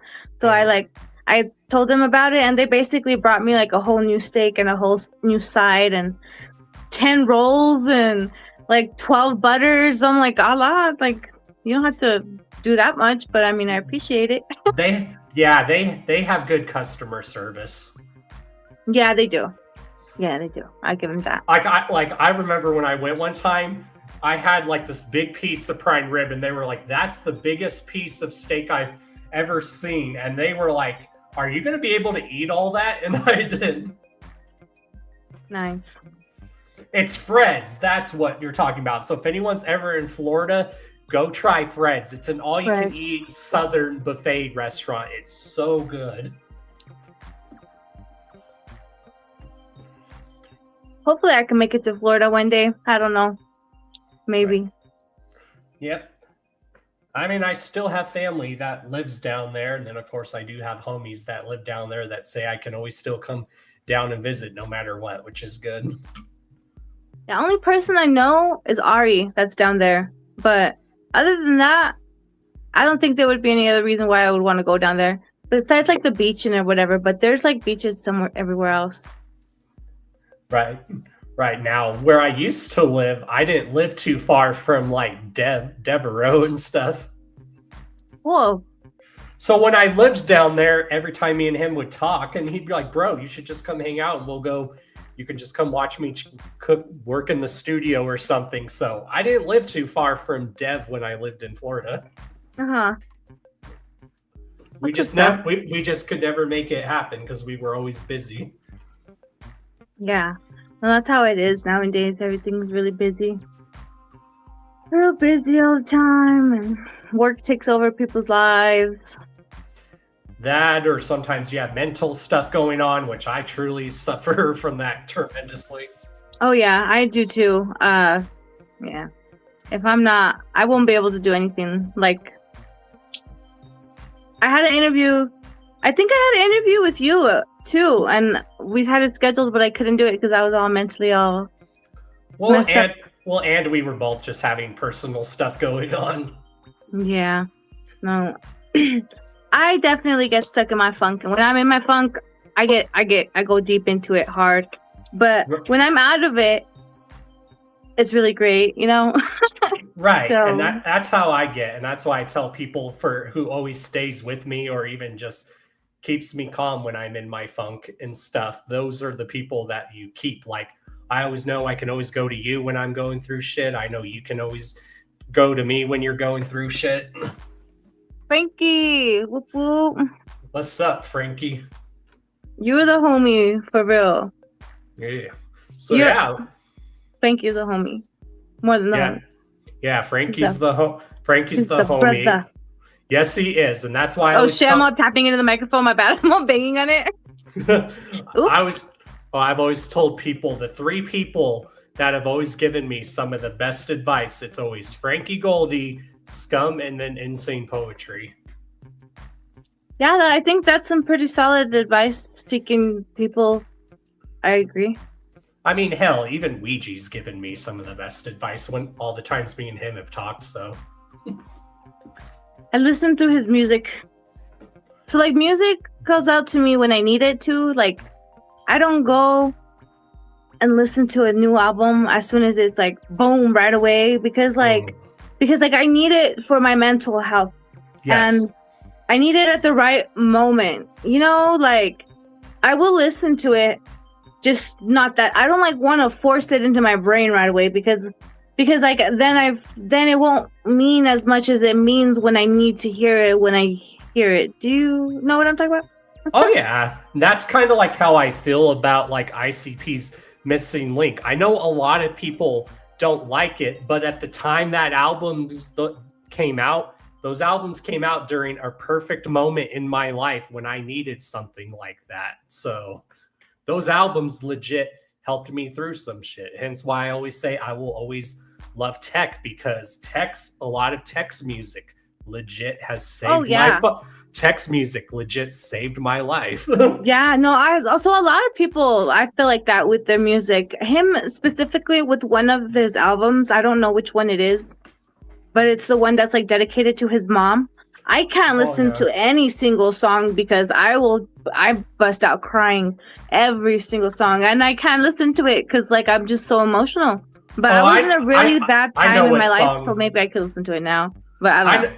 I know what song you're talking about. It's actually Sorry, a really, there's a fly buzzing around, and it's really pissing me off. You're good, but I know which song you're talking about. And if anyone hasn't heard that Tech Nine song, y'all need to hear it. You could like hear Is it Mama Nen? Well, that's a song dedicated to his mom before she passed away, but that's like the song that he did for his mom and his family. The song that he did dedicated after his mom passed, it's called Lacrimosa, which is Latin for weeping. Oh, there was like a whole album I couldn't listen to. I don't even know the name of the album because I can't. And that's why I tell people, this is why a lot of us love tech, love ICP, because they're so diverse. ICP is the same way. They could do stuff that makes you laugh. They can do serious stuff, or they could do stuff that puts you in the feels that get you out of the funk. For real, I'd be laughing. I'd be feeling scared. I'd be feeling like silly. I'd be feeling sad. I feel all the emotions and stuff. But I feel like you need to capture that. Those type of emotions, especially being an emotional person. That's also really hard for me to do when I'm making music, trying to make music and stuff now. Is I'm so emotional. I can't say some certain things without crying, and then my voice starts cracking or something. Well, one thing, always remember, the music you're doing is therapy for people, but always remember, doing the music is therapy even for you. Yeah. I've interviewed so many people where they're like, yeah, music is literally therapy for me too. But music's honestly always been a big part of my life, and my mom is the one that pushed me into it. She's always the one that had me doing karaoke, or she had me in Spanish dancing and hip hop classes when I was in elementary school. She had me in clown class. She's legitimately the reason why I am a clown the way I am today, this day. In clown school, not clown school. I was in middle school, but we had clown class. That's awesome. I grew up with my dad being a gangster, and then so I grew up with gangster household with rap and all that stuff, and then being a clown. And then in high school, I found ICP, and I was like, oh my gosh, these are my people. This is what I am. Right. It's it all happens for a reason. So that's why when people always ask me if I liked clowns before or after I got into ICP, I'm like, actually, before ICP, I've always liked clowns. When I would go to the circus, that was one of my favorite things about the circus was seeing the clowns. Yeah. Ever since then, it was just, and then it was really special to me because my clown teacher was my mom's teacher when she was in that school. So that meant a lot because they knew each other. And then when I was in he didn't pass away in the class, but he ended up having to go to the hospital, and then he ended up passing away while it was our semester, So that was a big part of me in my life and stuff. So I was just always going to be a clown no matter what. Exactly. And that's why I went on this whole spiel earlier, you would have liked it. And I was like, okay, the thing about us juggalos, if we are a carnival, what is a carnival? A collection of individuals. Yeah, that's true. Yep. That's cool. And we got to know humor, because if we're clowns, we got to know humor. And what do clowns do? They also make fun of themselves. How many times has ICP even made fun of themselves? Oh, yeah. You have to, because especially in this world, people are so rude and quick to especially random people that don't know you are so quick to talk shit and judge you and say something mean and negative. You can't do that because I already did it. Exactly. People will try to do stuff to put me down. I'm like I don't know why people still use the word nerd it's a hurtful word. No, it's not. I'm like, that's not even hurtful. Yeah, I'm a nerd. So the fuck what? Aren't a percentage of us juggalos nerds? If you're into anything, you're a nerd. You like cars, you're a car nerd. If you're into sports, you're a sports nerd. So there we go. I don't know. The definition of nerd that I thought was like someone smart. Well, a nerd like also just someone means that's like always in the books or always doing schoolwork or something. Like, okay, like you're smart. That's not bad. People are like, I don't know. Yeah, so like a nerd is just like something you're really into. So if we're like into this juggalo culture and this underground juggalo community, nerds. Hey. Exactly. We're basically nerds. We are nerds. That's funny. Yeah. They made a candy out of it, so it must be not that bad. I mean, nerds are good candy, especially if you've ever had the edible Nerds ropes. Those are fucking good. Oh yeah, the Nerds rope, the medicated Nerds rope. Look, I think Frankie's talking in the chat here. You must be watching the game too, Frankie. Thank you for keeping me posted. Yeah. Matt Love, Gracie. Oh yeah, exactly. Nerds always win. It's true. It's true.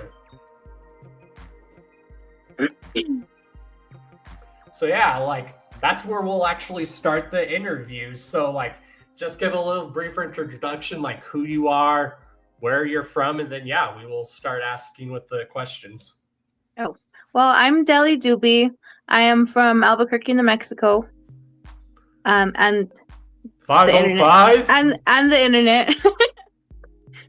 And that's what's cool because like even like Albuquerque juggalos and especially New Mexico juggalos and us Colorado juggalos, we're like tight like that for some reason, which is good. Well, we're neighbors, so right. So we have to have your neighbors back, you know. Yeah. So whenever a fight usually breaks out, if we see an Albuquerque ninja that needs help, us Colorado people will join in, or if a Colorado ninja is having problems, an Albuquerque person will be like, "Hey, I got your back. What's up?" Yeah, respect goes long ways in both directions, but a lot of weird energy happens at the same time too. That's why, I don't know, I just like to kind of keep to myself a little bit in my close circle, you know? Oh yeah, that's pretty much how I am. I've had to keep my circle like tight and I've had to keep my guard up. So that's why I'm glad to have like people like you in my circle, Frankie, and a bunch of other people that I actually trust. I have to take my Hatchet Man off. I feel like it's making noises into my microphone. Oh no, you're good. Sean! Whoop whoop. But yeah, here. What was like the first piece of music you actually remember actually listening? Like for me, it was a lot of like what my parents listened to. I grew up hearing like a lot of classic like rock and all that stuff. You know, I grew up hearing Michael Jackson a lot growing up, Prince. So oh yeah. If you can remember, what's the first piece of music that like grasped your attention, even if it was something that your family was listening to? Because that's how a lot of us get into music, is through usually what our family's listening to. Selena, anything for Selena. Yes. I swear. She's the first one. I remember watching the movie. My mom was like obsessed with her music. My mom and dad were big on music, but like I remember Selena right away because, like I said, my mom, she had me in the like the talent shows all the time. She would sign me up for the talent shows and karaoke, and she would put on Selena, that "Dreaming of You" song every single time. That was like I love that song. That song never gets old. I know, and this for this last show that I did in Farmington, with the She Tour with Razacal and Lilith and DJ Kitty.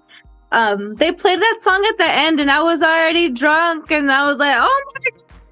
And we all stood together, and we're all singing together. I'm all about to cry. It made that song so much more special too. Oh yeah, in that moment. Oh my God, I love it. I'm not gonna lie. Every time I hear that song, I start bawling. I'm not gonna lie. And now it's gonna make me. I'm about to try not to cry right now. But yeah, now it's. But I love more Selena special. too. I grew up hearing Selena too a lot growing up. I grew up with her. And a lot of like, I don't know, like I ventured into the music on my own. I don't know why I did like Taylor Swift at one point, her Back to December album, where she was country still. I don't know. I love that shit. I remember writing down the lyrics, and I would sit my dad down and I'd be like, "You're gonna watch me sing this to you." And it would be like I'm performing on like a little talent show and I'm all singing to my dad freaking Taylor Swift lyrics. But like I took it so serious too. And I listened to lots of music. Like I remember I had On Demand on Comcast and I would watch the music videos and I would sit there. I used to do that too. Yeah, I would sit there and I would like pretend I'm fucking Beyonce. I'm all trying to copy her dance moves and like Beyonce, Lady Gaga. They put a lot of my like singing, like I learned a lot of singing from them just by copying them. And Rihanna, like it's so hard for me to sing and make my own music with my tone, my voice tone, because I don't know it that well yet. I grew up copying other people's tones, like they say I'm really good at sounding like other artists, other people. Like I can make my voice, manipulate my voice a little bit to what they kind of sound like. So it's an interesting journey so far. Oh yeah, and it always takes a bit to find your voice. And if anything, when you're just sounding like people, if anything, you're just paying homage to those people. So that's actually a good thing.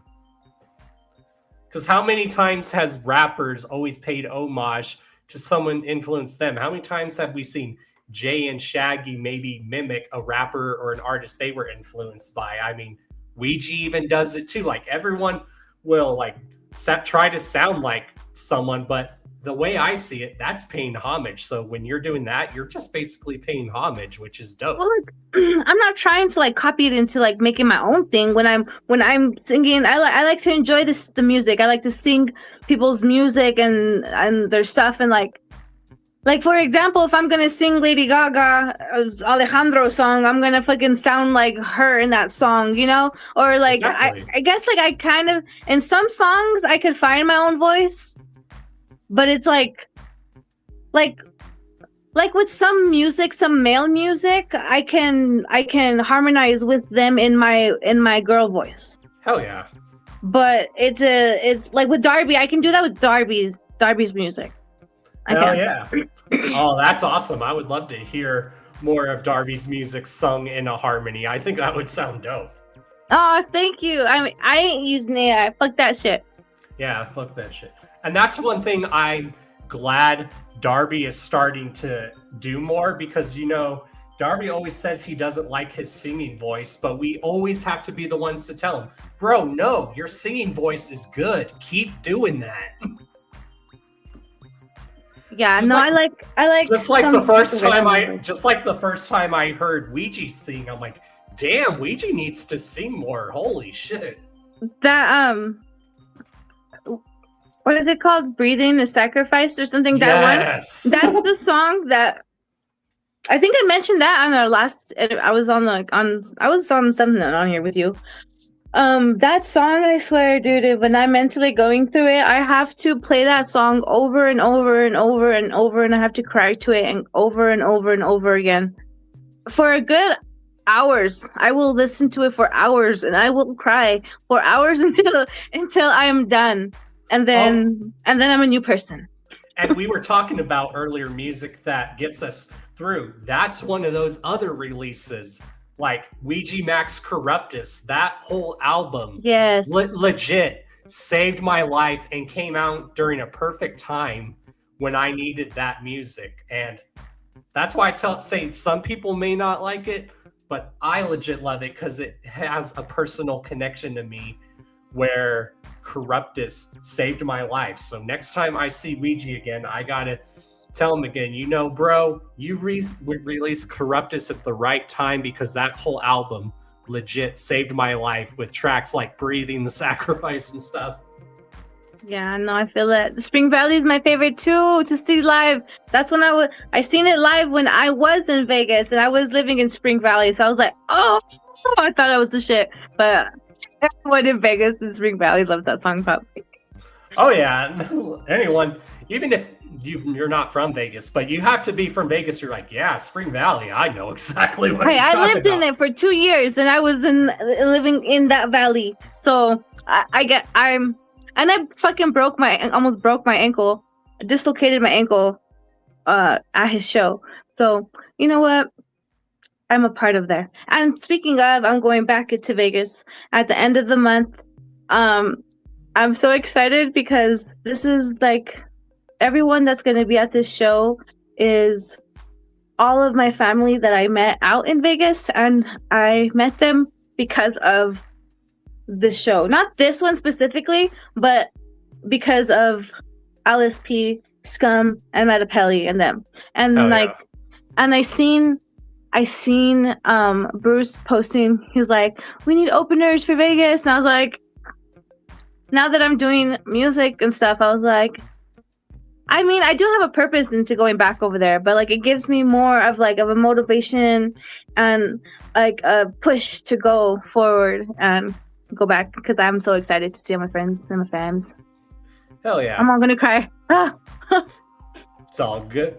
No, nothing wrong with that. But yeah, let's hear about like your Juggalo origin story. Like if you could remember what got you into ICP and like what was the song that like grasped your attention where you're like, who is this? Like I remember when I heard them, I was already listening to crazy stuff, but when I heard ICP, I never knew people were rapping like that. I'm like, oh, I've heard gangster rap and some rappers talking about funny stuff in their music, but when I saw ICP and their whole persona is they were rapping clowns, I'm like, oh, this is cool. Yeah, no, I seen that too. I thought that too. Sadly, the people that introduced me to ICP are weird and in a bad way and in a really weird way. And they were like family, like real legit blood related family to me. And they're the ones that introduced me to the ICP and all that. But I feel like the main things that I don't know. I can't fully go back and think of like the first songs. Has to be like my Axe, of course. Hell yeah, that's a good one. But for some reason, the Cypher 3, I believe it's the third one where they're all in the red. Oh yeah, that one. Oh, I remember. I used to be an alcoholic when I was 16. I remember anytime I get buzzed, boom, I'm putting that Cypher on, and everyone needs to shut up, listen to it, and I knew every single song, every single word for word. Like I still know till this day. Like the ciphers, really, I like the ciphers a lot. But in my room, of course, was a really big one. I don't know. I don't like a specific album, honestly. I don't like certain songs from every single one, and I like certain songs from every single one. Like, I'm just like mix and match all over the place. I like the Riddle Box just because, like, green's my favorite color and purple is my mom's favorite color, and I barely found that out a few years ago, but green and purple have always been my two favorite colors. Right, and there's just something iconic, like, about ICP. Like when I always think ICP has so many iconic images, but every time when I think of ICP, that's the first image that comes to mind is Riddle Box. Yeah, the Riddle Box or the Jekyll Brothers. Hell yeah, and that's why I always tell people, I know some people have personal connections with Joker cards, so that's why I'm the same way as you. When people tell me, well, which album do you like? I'm like, which album are we talking about? Are we talking about music? Are we talking about the concept of the album? What are we talking about? Right.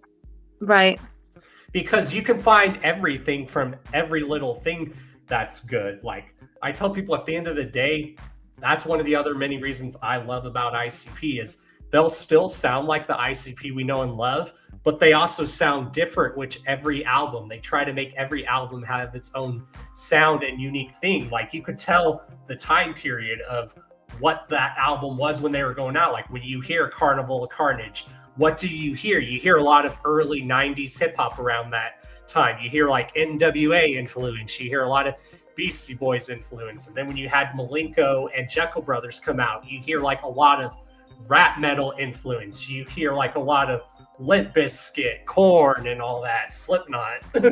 Yeah. Because they've always try to sound like what it's going on around that time. And we always know they like to parody pop culture too, which is why we like them. And it's crazy how many years they've made fun of pop culture, but now they're a part of pop culture while still being themselves and making fun of pop culture. I think that's awesome. Yeah, it makes it definitely really, really unique. And people are more into them now because they're what you would call a nostalgic group. Like again, we all got into music because of what our parents got into. So there's a lot of juggalos I know now where their kids are into it. There's juggalos I know that are grandparents where their grandkids are getting into it. And I say, music is timeless, and the power of music when it's good, when music can span multiple generations. That's awesome.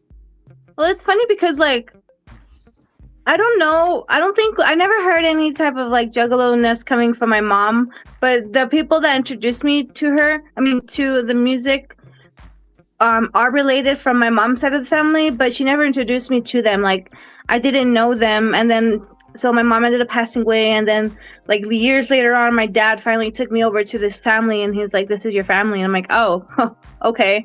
And they're like, yeah, there's like these crazy rapping clowns. And I was like, what?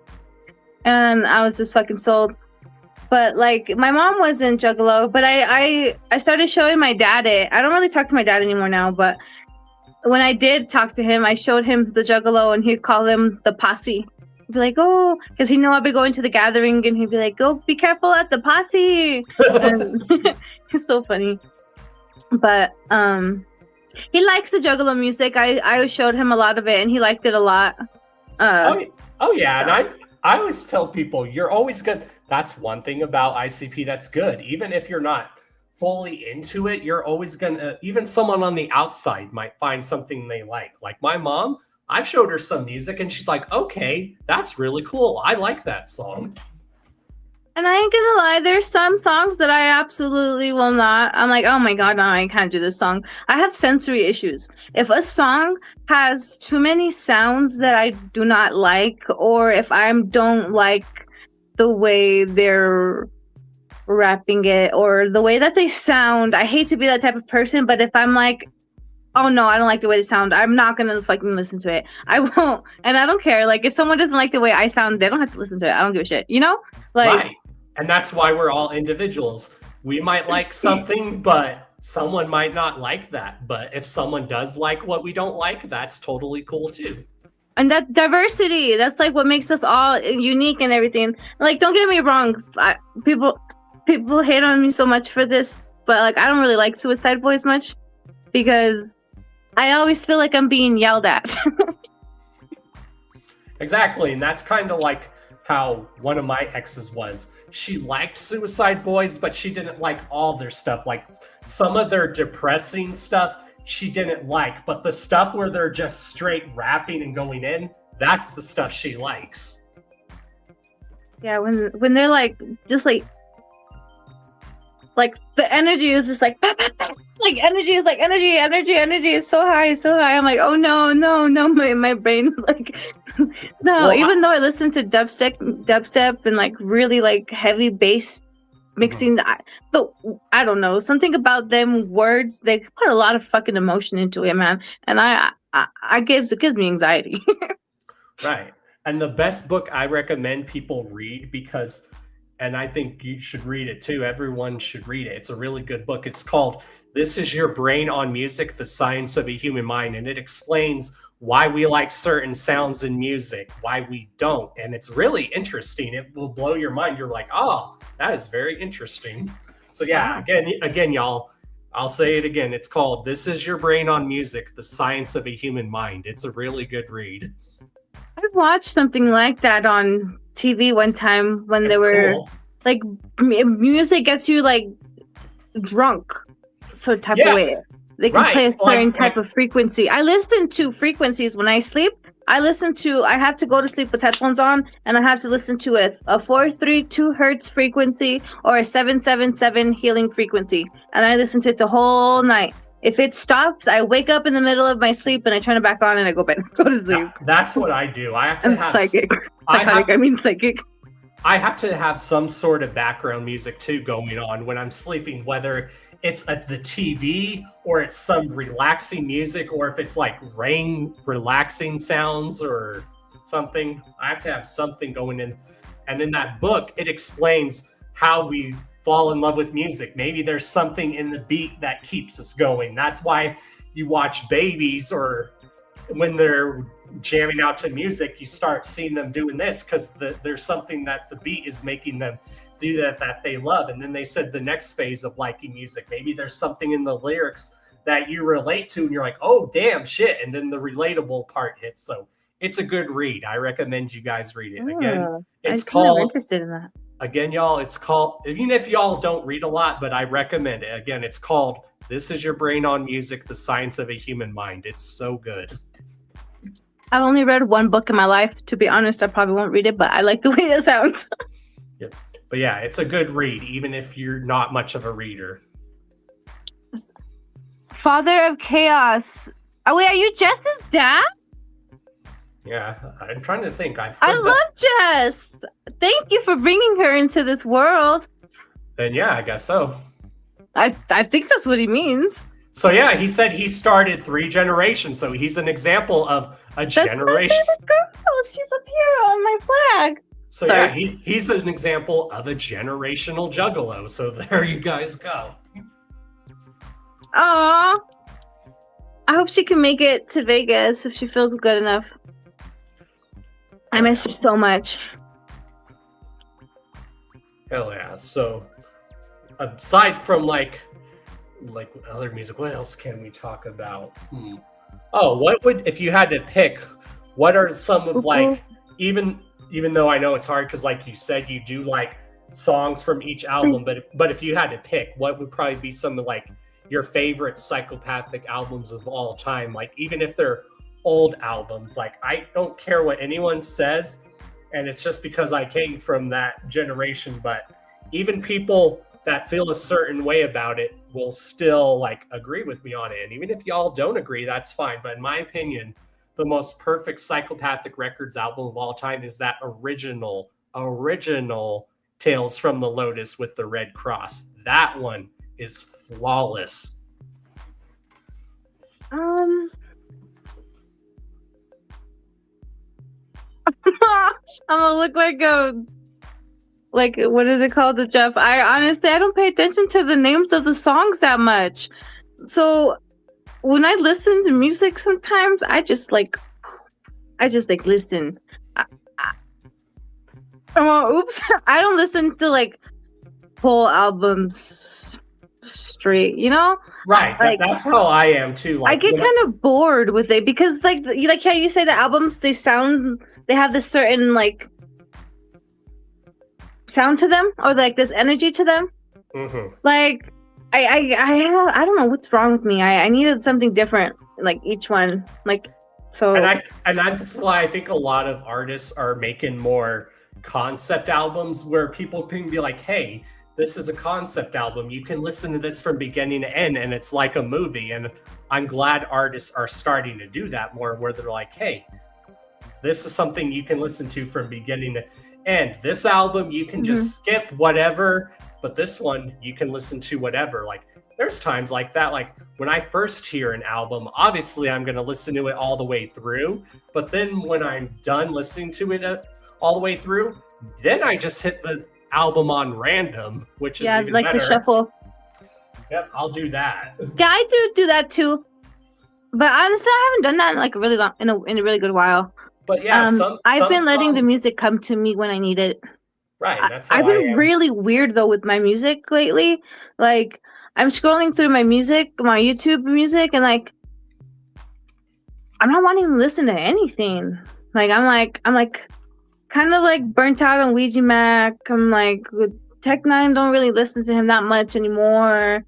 Like ICP, like I don't know. I'm not finding what I'm wanting to listen. Like I'm not wanting to listen to anything. I don't know what's going on. Like I'm having some kind of like I don't know blockage or something. Well, like you said, like you're letting the music come to you, which there's nothing wrong with doing that.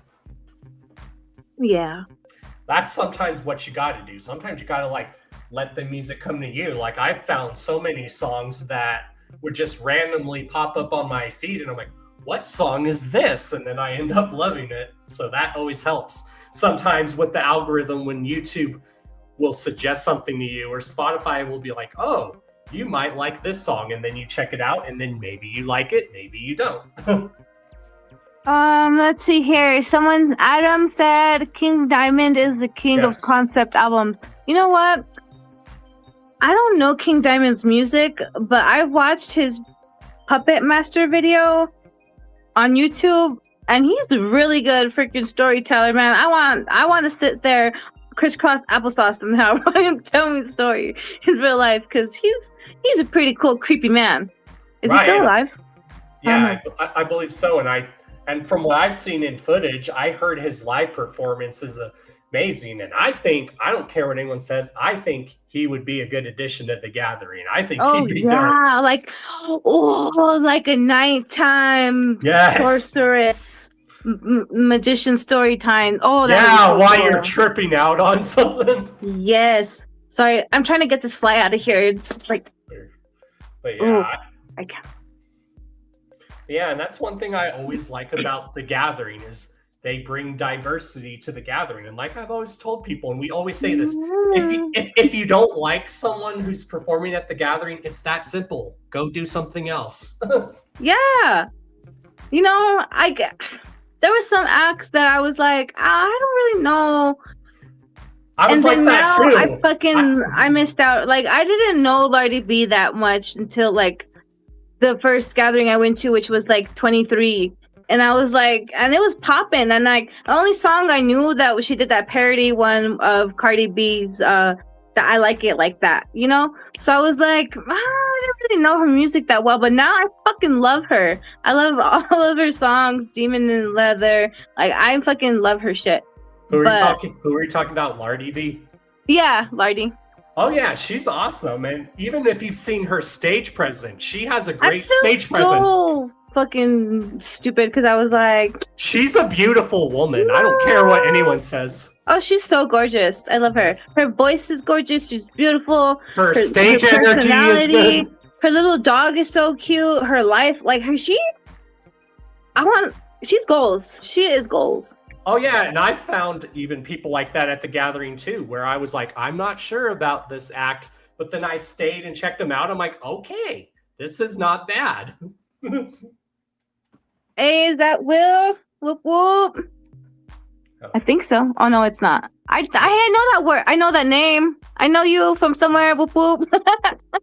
But yeah, I love Lardy B. Her music, her energy, her stage presence is amazing. Like anyone that's seen Lardy B perform, she has a great stage presence. Like I seen it, but I seen it from the top of the hill at the camp. I didn't go like in there, and I wish I did. There's a few things that I've regretted. Well, like you just said, now you're definitely gonna check her out more. Oh yeah, like to be honest, I want to try and get her booked here in Albuquerque. Do it. Like we have connections and everything now where we can do our own shows and stuff. So like, it's just money, you know. You need money to pay people and fucking work every single damn day, and I don't have money for anything, you know. But we're making it happen one way or another. Well, since you said earlier, sometimes you have to be in a certain mood for like certain songs. Like, what is that one song, like real personal song that ICP did where they like struck a nerve? Like hit you where you're like, damn, it's like they're speaking to me, or you're like, shit, I can relate to that? Oh, I'm falling apart. Yes, yes. Right away, I'm falling apart. Or what is that? Welcome to the Carnival one. Yes. That one hits me when because like going to the gathering and then getting away from the gathering, you just get like this certain. I'm glad I went when it was the times that it was, because to be honest, I don't really see myself gathering in the future. If they're gonna, I don't know. I don't like the way, I don't feel comfortable with the way things are like being turned into. And like I knew it was kind of always like that. And like, don't get me wrong, it's okay. People could do whatever they want, but there's just like there's just some energies and vibes that I don't feel comfortable with. I don't want to be around. So and I don't blame you. Like I even said, I've had to make my circle really small for like people that I know that like really care and love me. Like you're in that circle, which I'm glad you're in. Because I know when I've always gone through a rough time, that you're always there for me, even if I just need to talk and vent. Just like I know when you've gone through stuff, you've always hit me up. I'm like, just hit me up. And that's what legit homies do. Yeah, literally. I think you're one of my OG homies. Like there's like a few of you guys out there, but you're like one of my Juggalo fans that I've met throughout the times, you know? Oh yeah. Oh yeah, and trust me, y'all, she's fun to kick it with. We kicked it at Gorefest, and it was a great time. I am fun, and then I get a little bit awkward, but it's okay. It's okay. When you're at a Juggalo show, we're all going to be a little awkward, but we're awkward, at least in a fun way, to where it's fun. Oh, and then speaking of, too, I think we're trying to get on the Gorefest this time. I don't know what's going on with the emails right now, but I think we have to respond. I don't know. Yeah, I think always forget. Like I always get told what you need to do, and then I forget. You either have to hit up Scum in his email, or you have to message the actual Roxy's email and let them know. I think we did both already. I think it's just coming back to us having to respond back to them. Right, and I know Scum gets busy too, because he's a busy man. Oh yeah, because now we have a show happening on the 19th. Chuckles is gonna be there on Bloody Ruckus. It's gonna be for Mr. Sneak's birthday, our homie's birthday. He's throwing a show. I'm gonna be performing for that on the 19th, and then on the 31st, I'm gonna be going out to Vegas and performing with Scum and Smalls and Metapally. I'm so excited. Hell yeah, I'm so excited. Those are the homies too. Everyone. I wish I can have two of me, because I'm so emotional and I haven't seen my friends in a long time. And when I do go out there, and last time I seen them, I was crying so hard. My eyelashes fell off. So like, I wish there was two of me that could I can just save for when I'm ready to perform, because I'm going to be a big emotional mess. But you can tell people, hey, that was the old me, and now you can show them this is the new me. I'm doing better, which is good. Oh, I know, but I'm still gonna cry though. Like I'm a happy crier. I'm a happy crier. I am too. I'm a sad crier. I'm an angry crier. I fucking cry because I see a video of the fireman pulling out kitty cats from a drain. Like right. That just means you have heart. And I always tell people, it's okay to cry. I tell people, if you don't cry, in my opinion, you're a heartless bastard. So it's okay to cry. I've seen little things that even make me cry. Trust me. So it's okay to cry, y'all. Yeah, I just do too much of it. or as I like to always joke and go, I'm not crying, you're crying. Sometimes I get mad at myself though, because I'm like, what's wrong with me? Like what? And then I get mad and then I cry more because and that's another one of those Tech Nine songs that really helps me that you guys need to listen to.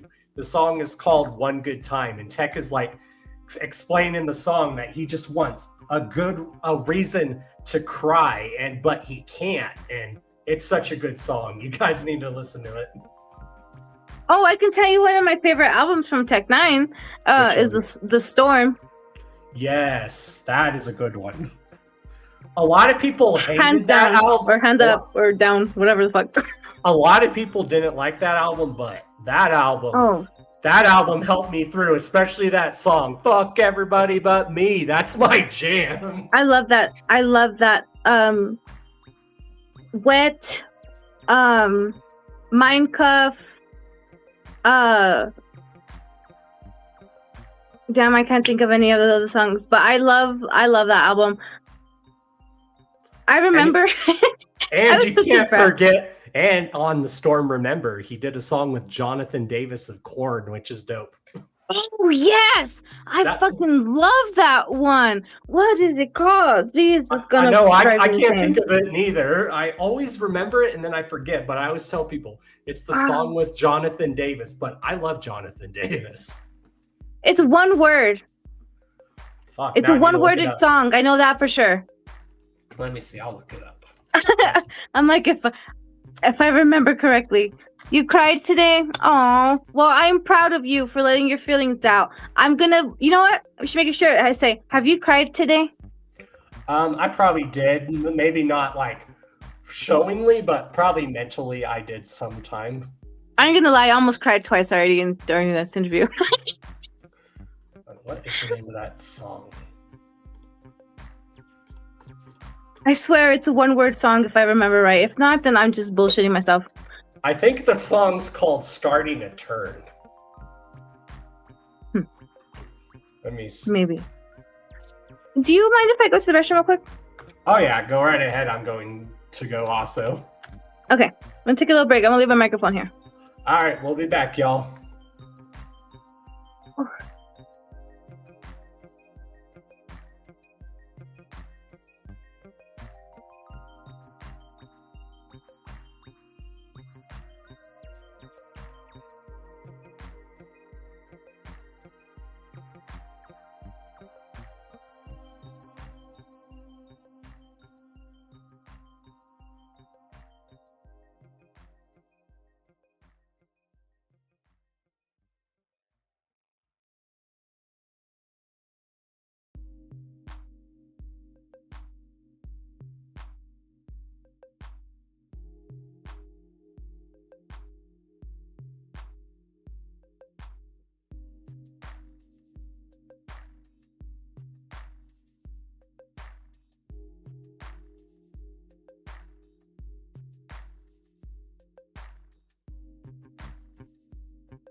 All right, y'all.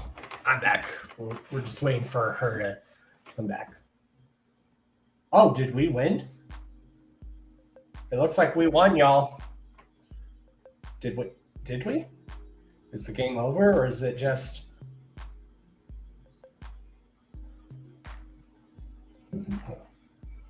Yeah, I think this has been a really good interview, y'all. I love that speech that I gave earlier, so if someone was there for the speech I did earlier, thank you. All right, y'all, we're back. Oh, can I smoke or no? Oh, no, we're back. Yeah, you can smoke. Oh, okay. I was Yeah. But look at this is what here. Let me full screen you. Show first that. There we go. album that I got. There you guys go. So make sure you guys order it. It is a collab album with Il Nickel. We have 1, 2, 3, 4 songs and then 1 cover song. Do you know that Lost in Love song by MC Magic? That name does sound so familiar. Oh my god. Super old school gangster. That does sound so Chicano. familiar. It goes, I wanna get lost in love with you. Oh, Do all the yes. things. Well, we covered that, and I'm singing. I am singing in it. And then one of the songs we have is called Home Invasion. It's featuring Cuckoo's Nest. It's another horrorcore couple. They're really fucking badass. Sky Pin, I think, is the guy's name, and the girl, I don't know her name. She makes music, but on the low. She don't like to like perform and do too much stuff, but she's really good. I think she should, but some people just don't. But it's my favorite song on the album. You should check it out. My verse, I love my verse because it's like artistically brutal. Nice. Hell yeah. So you're like, you're basically get to flex your artisticness in the song, basically. Yeah. Dab time, Rangers. I don't have dabs though.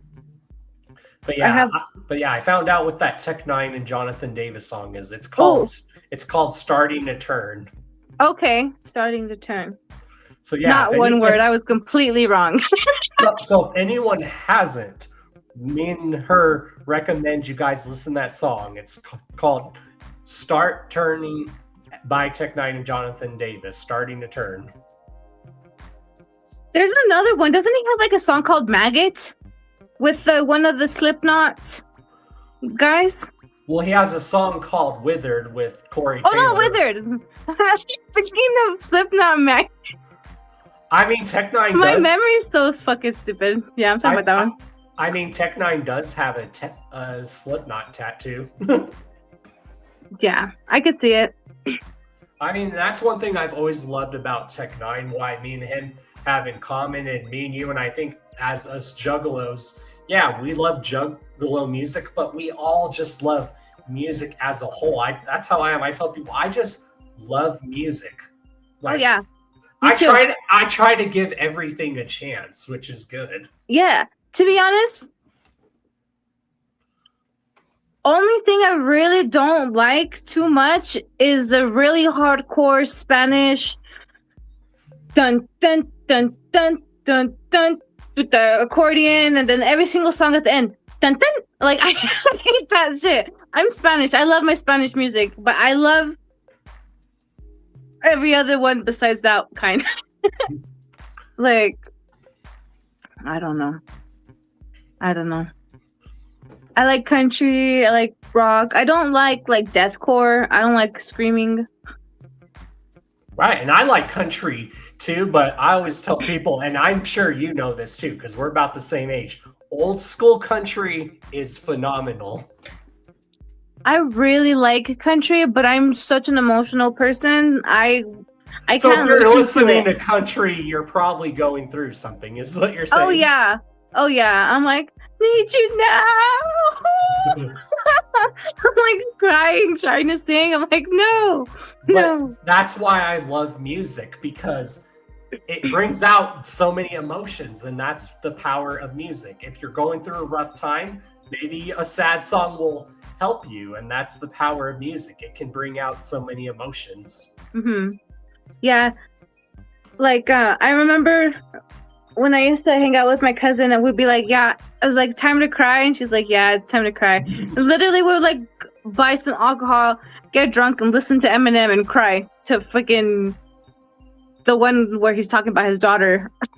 Oh yeah, Mockingbird. Yeah, yes, exactly. Oh my God. We like all it takes is the first 2 sentences and we were starting to cry already. Right. Or definitely that Eminem song "When I'm Gone." Where he goes, oh yeah, that song gets me emotional. Like when I would be depressed, I would put that song. It's the one where he goes, "When I'm gone, just carry on." Yeah. No more. Just something Yeah. to carry on the sound of my voice. Yeah. No.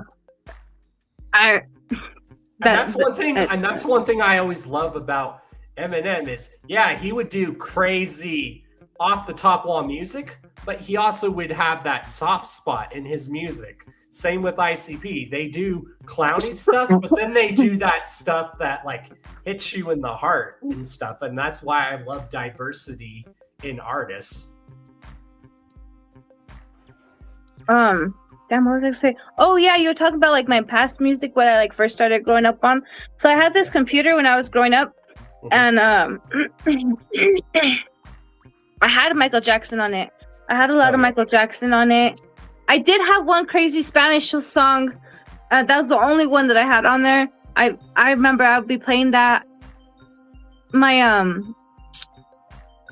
what else did I have on there? There's this one song. It was by like this group of little black boys back in the day.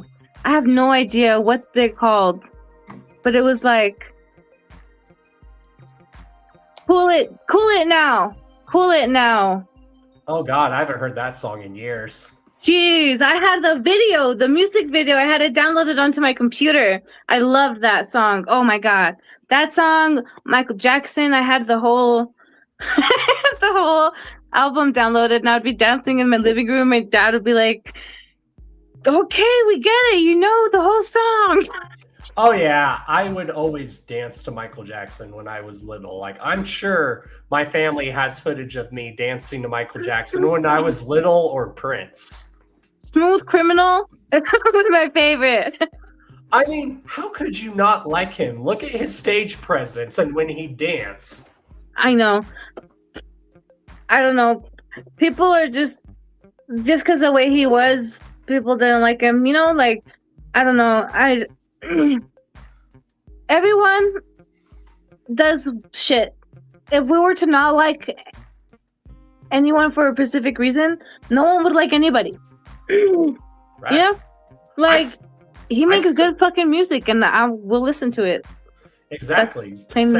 Same with Prince. Like Adam in the chat said, Prince is the man, right? And that's one of those things I always like to tell, and it makes people chuckle. I'm like, Prince could dress how he want, and he would still take your woman. Oh yeah. He could still get a woman, even with the way he looked, which is awesome. That's a straight G. Because it's Prince. Just like we all grew up on NSYNC, but we all know who had the better solo career and most successful one. We all can't say we don't like some Justin Timberlake solo music. Yeah, I do. Yep, and I we all know Justin Timberlake. Yeah, I mean, like I said, my music taste is so diverse. Like, I could be listening to something metal, then I'll be listening to some Bob Marley, then I might be listening to some Johnny Cash. Like, it will just totally be random, but I like that. You know that song? He talks about me shooting him down. Yep. He says me, my name, my whole fucking name. I'm like, what? How the hell? Who the hell? How was I then back then? Like, that's crazy. It's like, I fucking shot Johnny Cash down. And then he made a song about it. Shout out to Johnny Cash, though. Yeah, that's a pretty cool ass song. I ain't gonna lie. Johnny Cash's music has helped me through so much too. I'm gonna be honest. I don't really listen. I haven't heard that much besides that song. Oh, most of the time, I'll send you some more. It's because like the people that I was around that time, were pretty traumatic for me. So I was trying to forget them. But that one song will always stick with me. Well, ones I recommend is "Hurt." That's a good one, but you have to be like in a sad mood when you listen to it. But even if you're not in a bad mood, just listen to the words. It's a beautiful song. Listen to "Man in Black" and then listen to "Ring of Fire." Ring of Fire. Or then the song, what is that song? "Grave Ain't No Place." He's like, "There ain't no grave that can hold my body down." It's so cool. I don't think I've heard that one. Yeah, those are some really good ones. A Boy Named Sue. Yes, that's a good Johnny Cash one too. Nice. But Man in Black is a good song. That song is literally my jam. So when growing up and when people still ask me, because I wear a lot of black, so when people are like, why do you wear so much black? I put on that song by Johnny Cash. And I'm like, here's how. Listen to the song and why. Yeah, you know, colors all have like a certain meaning and stuff when Oh, yeah. they give you a certain energy when you wear them and everything. Oh, yeah. I was banned from wearing black for a really long time because I had to fix myself. Damn, that's crazy. Just like numbers have a meaning. I don't just see numbers as numbers. Numbers have meaning behind them too. Like I tell people, if you were to dig deep into the number 17 and why ICP uses it so much, you'll be like, damn, that makes total sense why they use that number. That's awesome. I think I have looked up the angel meaning of the 17 because not besides like chapter 17, there's this periods of time where so certain numbers come to me at certain times. The 17 was like boom, boom, boom, like all the time, everywhere, all the time. And ever since, it's been one of my numbers. It's added onto my list of numbers. I have a group of numbers that are my special numbers. Same. And I don't know, I'm very spiritual, you know? I believe. Oh, so I got scared. There was a firework. It sounded like a gunshot. I was like, oh my God. But yeah, I'm spiritual too. And that's why I always tell people I'm not religious, I'm spiritual, which are two different things. And I think being spiritual is better. But I won't dog on if anyone wants to be religious. But in my experience, being spiritual means you've gone through your own personal hell and you can share that story with people. I'm spiritual.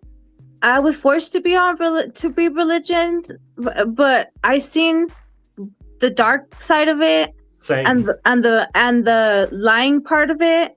But then I've also seen things that I've kind of explained, and I've been gifted things from someone that's not God.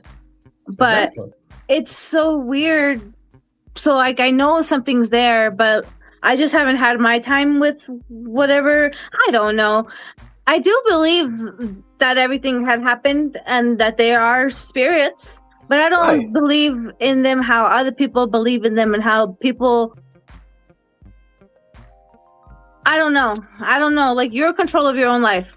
Right. And I've even had spirit experiences with the paranormal and stuff. So and I've had that too. I've seen stuff that I couldn't explain. So I'm like, see, how can people not at least be spiritual? Because I've seen stuff that I could not explain. I'm like, whoa.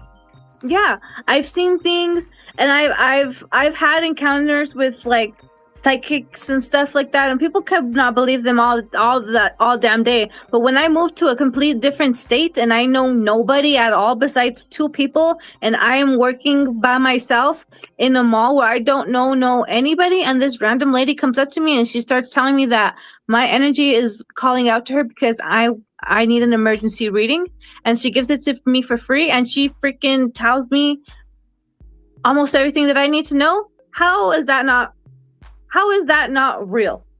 Right. And that's how I am. I can read people's energy too, because I'm like an empath. So that's why they say. Yeah, me too. I think that's why me and you get along so well too. So my bonus mom has meetings with this one psychic medium. She's one of those people that talks to the dead. What are they called? I don't know what they're called. Some people just say people that have passed She's clairvoyant or something like that, I think is what I'm trying to. I don't know. But she and this lady don't even know how to pronounce my name, to mind you. We're all getting on a group chat. This video is on YouTube. You can watch it. I'll send you the link if you want to get to it. It's really personal. It gets personal to my life. But like, she has this basically a group meeting with a bunch of people, and she'll have meetings with them. She'll be like, she'll ask who they want to speak with, and she'll call upon the spirit or of them, and she'll communicate with them. Mm-hmm. This lady don't even know how to pronounce my name or anything, right? Or anything.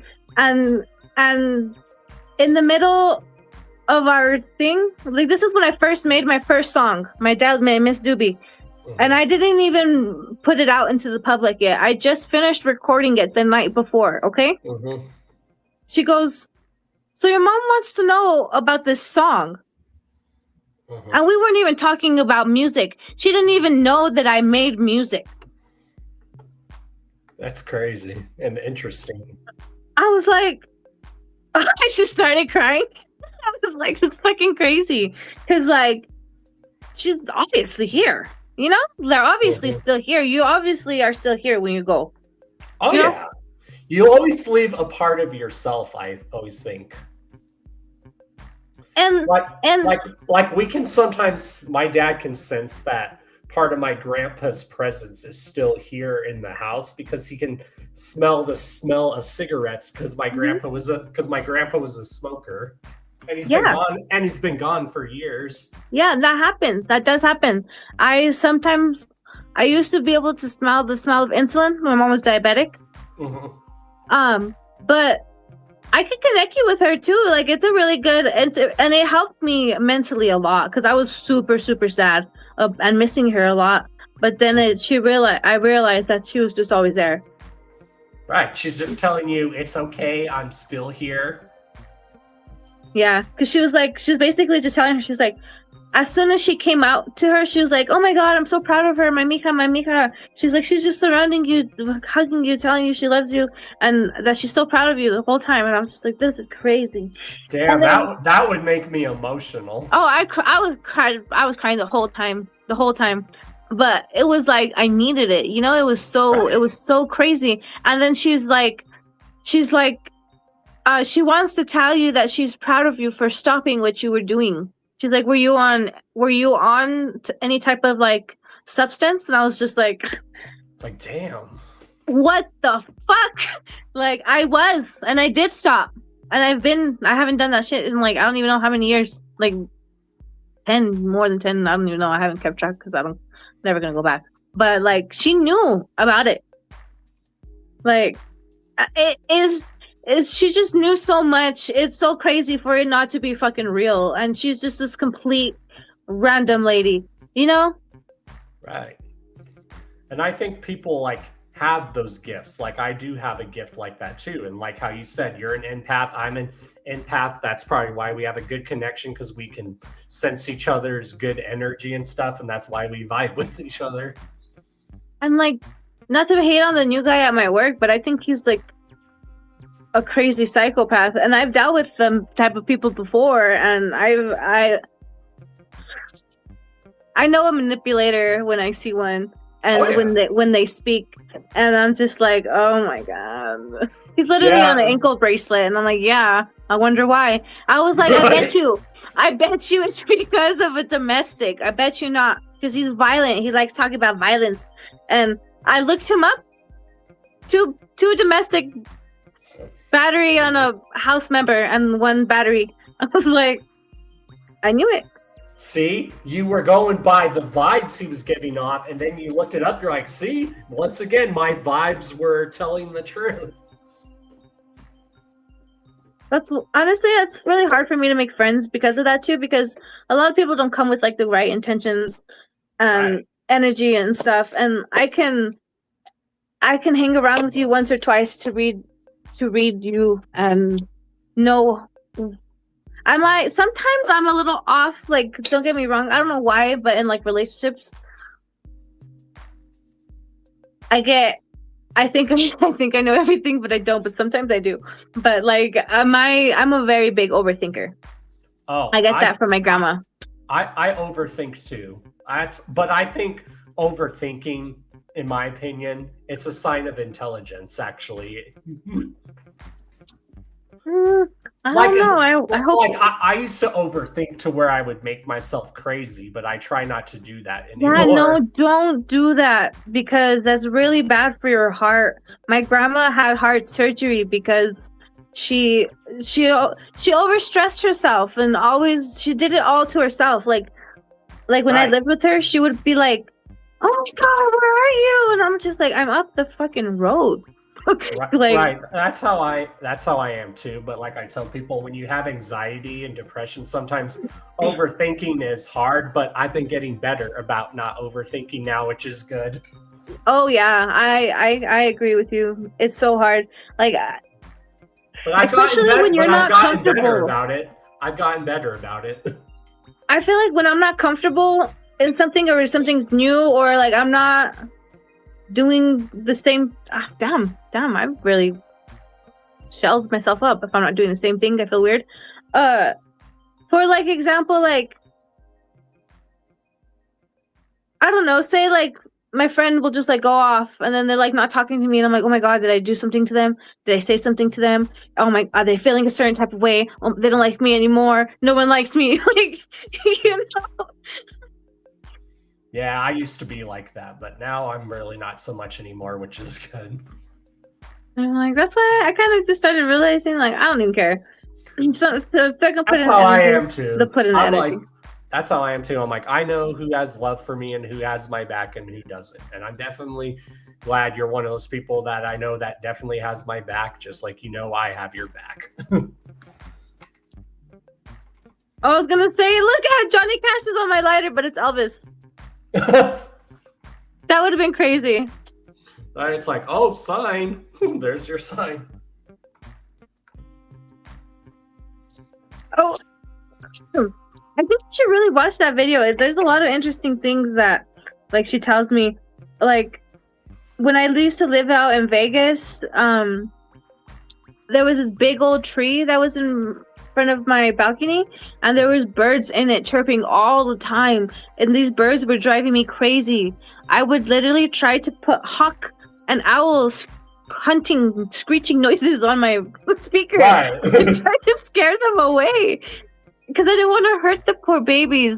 I'm like, and I was trying to sleep, dude. I work 7 hours. I work 7 days a week, and I was like dying every single day. And I wanted to sleep, and I couldn't sleep because it's fucking birds. Well, the lady was telling me that the birds was my mom the whole time, keeping me in check, keeping me emotional. I'm like, I was trying to sleep, but now you look at it from a different perspective. You're like, okay, thank you, mom. Yeah, and she's like, it's that one song. She's like, and she didn't even. As soon as she said it's that one song, I was like, 3 little birds, and in my head she said, and then in the video she says 3 little birds, and in my head I said 3 little birds. I was like, oh my god, this is fucking insane, dude. Like, I don't know. If people don't believe in psychic stuff, you gotta go watch my video, because like I don't even know this lady, and it's just wild. It's crazy. It's a really emotional video too, though. But yeah, I should bring a psychic on the show. I think that'd be cool. That would be cool. I mean, find one that's like open to it though, because a lot of them aren't really like. Right. Like I know, I always ask them if they want to. Just like I've had friends who do tarot reading. I'm like, if you want to come on and do a tarot reading, you can. I used to do that for myself, but then that one psychic that I first met in the Las Vegas, she went to my home and she took all my cards away because she said that they were bad for me. But I was like, I literally just bought 4 of these brand new. Why are you going to take those away? She's like, no, they're not good for you. I'm like, oh, whatever. But I guess they can. I don't know. Maybe she didn't want me to have her power or something. I don't know. Who knows? I don't know. I don't really try thinking about that one too much because she started scaring me a little bit, so I stopped talking to her. But so yeah. What's actually a good restaurant? This is something we ask our guests. Like, say someone's in Albuquerque. What's a good restaurant that's only based in like Albuquerque that people should try if they're visiting Albuquerque? Like, what's a good restaurant you recommend? Well, there's this New Mexican restaurant. It's deep down in the South Valley, and it's called Abuelitas, which means grandmas. And that was my favorite growing up That was like really good. I think it might still be there. I'm pretty sure it is. It should be. But that hands down is like the best authentic New Mexican restaurant. If you want Mexican restaurants, I would go to Viva Mexico. I don't know where the heck it is. You just have to Google it. There you guys go. Google it. Viva Mexico. That's a really good Mexican one. I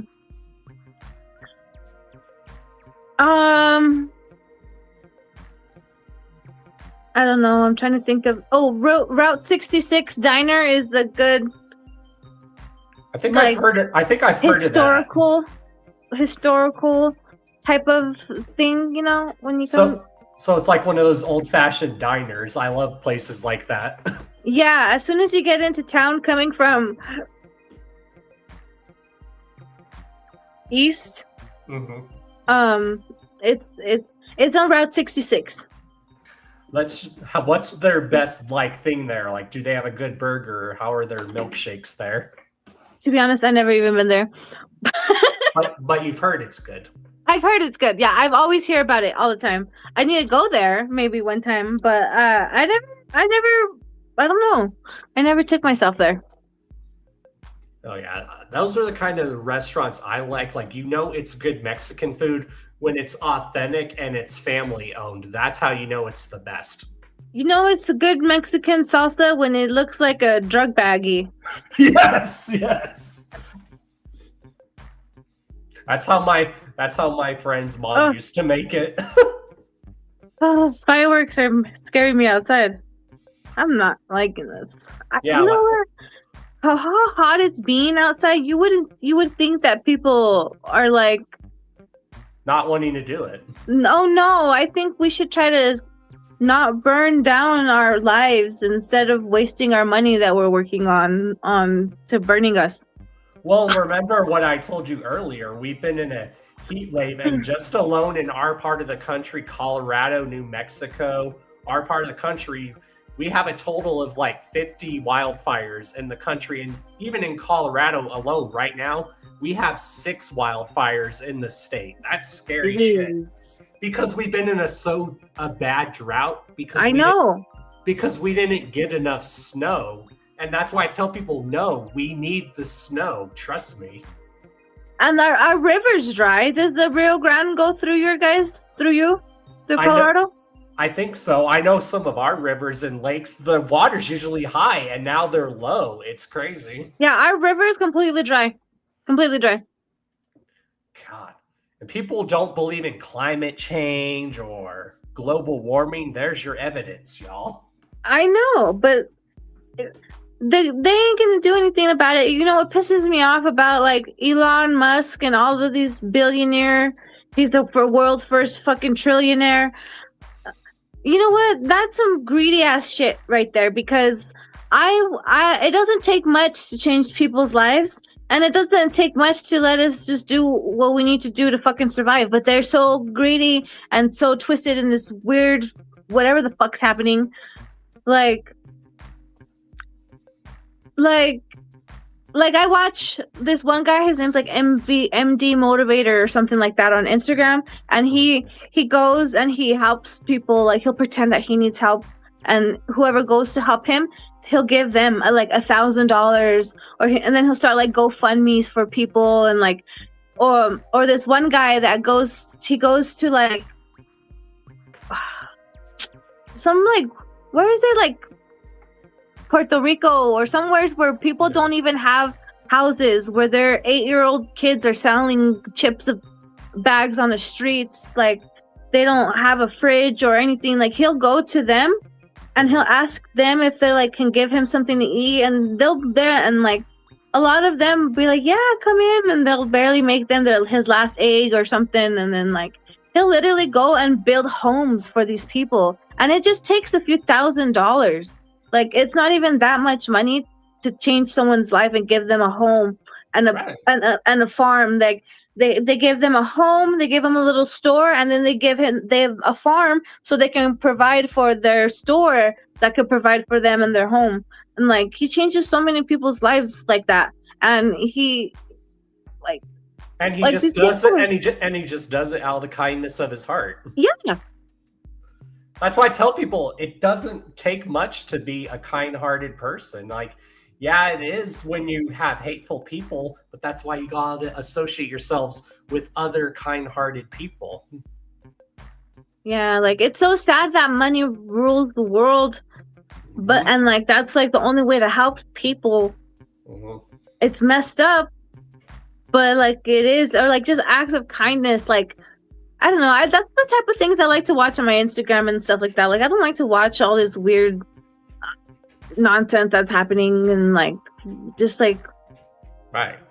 random girls or guys. Like I like to watch people helping people and like things that are making a difference in the world. It makes me feel like there's actually good out there. So it makes me feel better.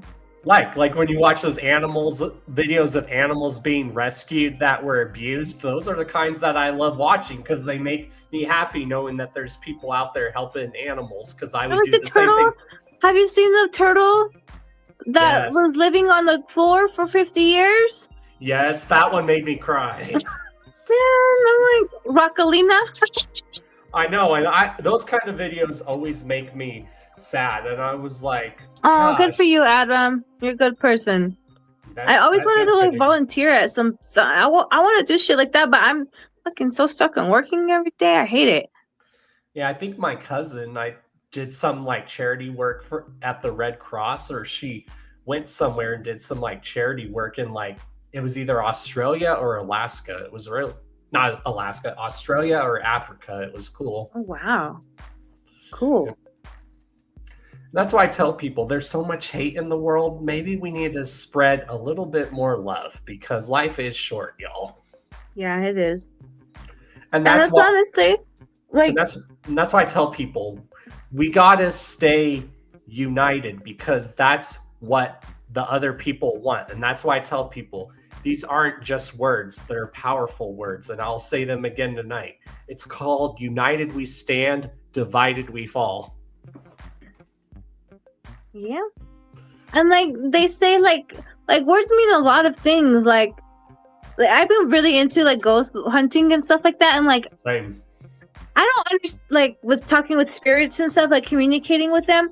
Like I don't know if they're fully real or whatever because it's a YouTube video, but like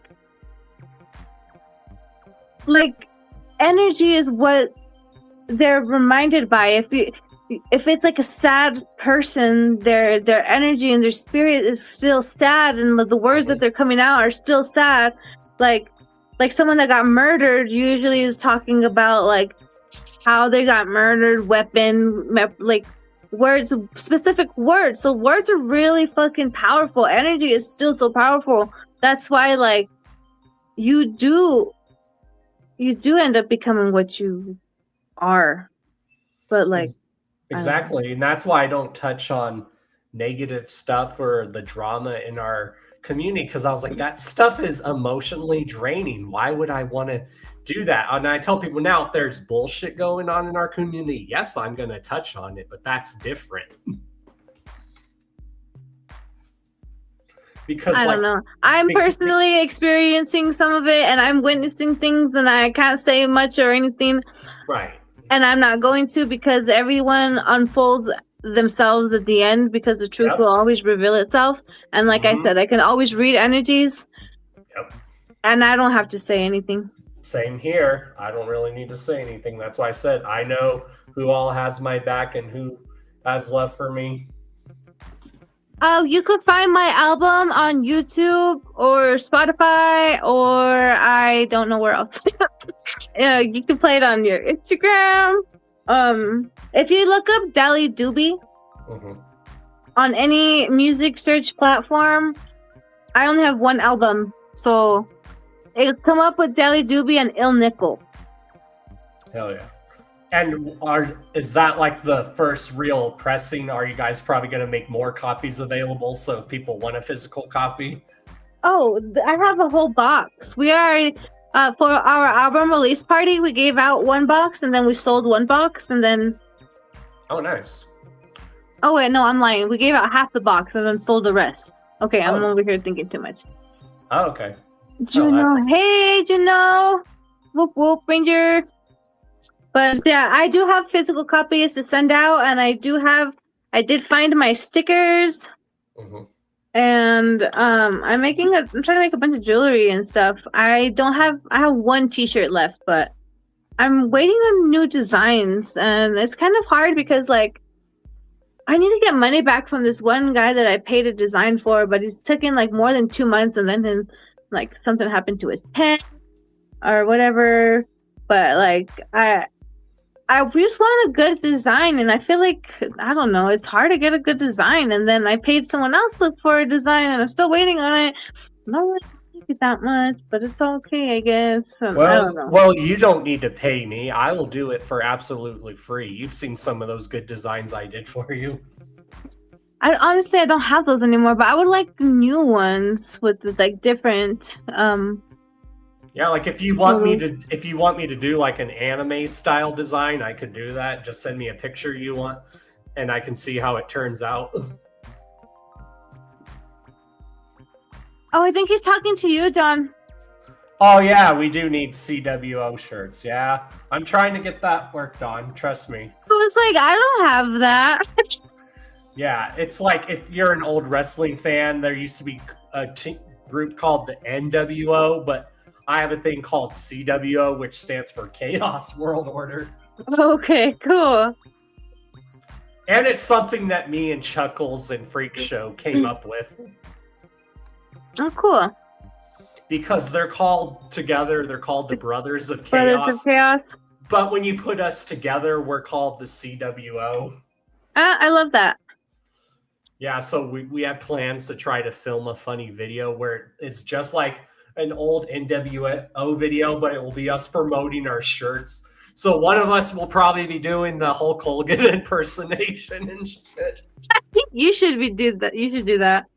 Yeah, get the glasses and just put on a rag and be like, "Yeah, brother." You gotta tape the mustache and everything on. Yeah, I'll have to with bleach. the glasses. Yeah, then I'll have to bleach my hair blonde. Just put a wig on. I think it'd be hilarious. Yeah, I think it'd make a hilarious bit.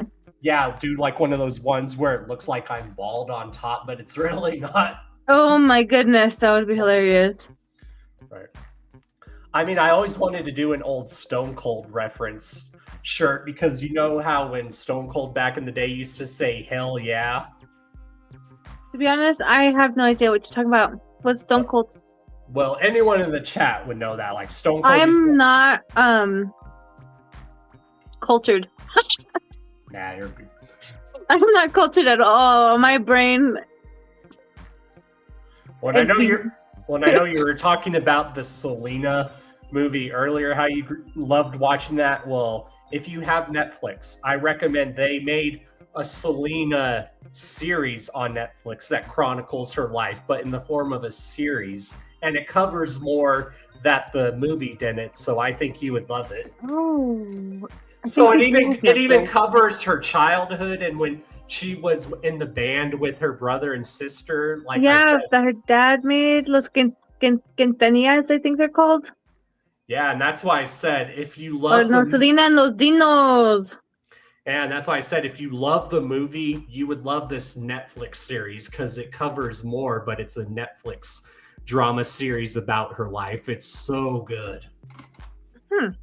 It's on Netflix? Yeah, it should still be. I hope so, because I really want to see that now. Yeah, I was like, dang, the movie was good, but this Netflix series was really good.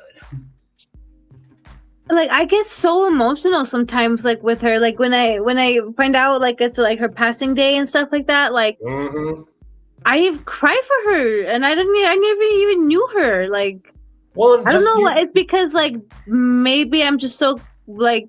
It's just because it just connects me with my mom, or I don't know what it is, but like. Once she just had a connection with a lot of people. She had a good voice. I don't know what it is, but it's just like I'm a very emotional person. Well, and just the way she carried herself with her voice and she's just one of those talents that went way too soon and too young, and that's what's sad. Yeah. every time when I watch the movie, I know how it ends, but I cry every freaking time. Yeah, me too. Like the end where they're showing all those people like holding out candles to her and stuff. I was like, oh my God.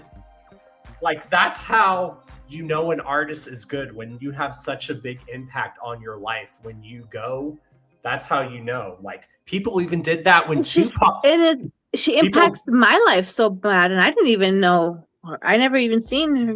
Like I think I was born when she died. Well, what year were you born? I think she passed away, 94? Why is it stuck? Can I not think of it? I was born 96. Let me see. So it was like around then or something. I know. I feel like it was like really close, but like I didn't mean to cut you off. Sorry. No, you're good. I don't understand. Like I still don't understand why I'm so emotionally connected with her too either. Like, I think I know why. When I was homeless and I was like, I kind of was doing like drugs and drinking and stuff like that, I would put her music on and I would blast it in the speaker in the hotel room because I was so depressed. I would just blast her music and I would sing and cry. So I think I'm just connected with her music really deeply. I don't know. March 31st, 1995 is the year she passed away. My birthday's March. Yeah, and you said you were born in 96? Yes. So you were born a year after she passed. Wow.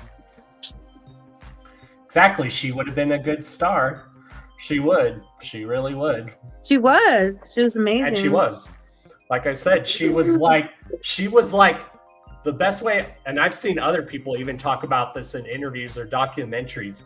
She was like our basically Madonna for our generation. Yeah. Just there's something about her voice. Like, yeah, Dreaming of You's a good song. But the other song I really love by her is that song where she goes, "If I could fall." Oh yeah. in love. Oh yeah. That one is top. I love all of them. Like the bitty bitty bum bum. Oh yeah. I fucking love them all, dude.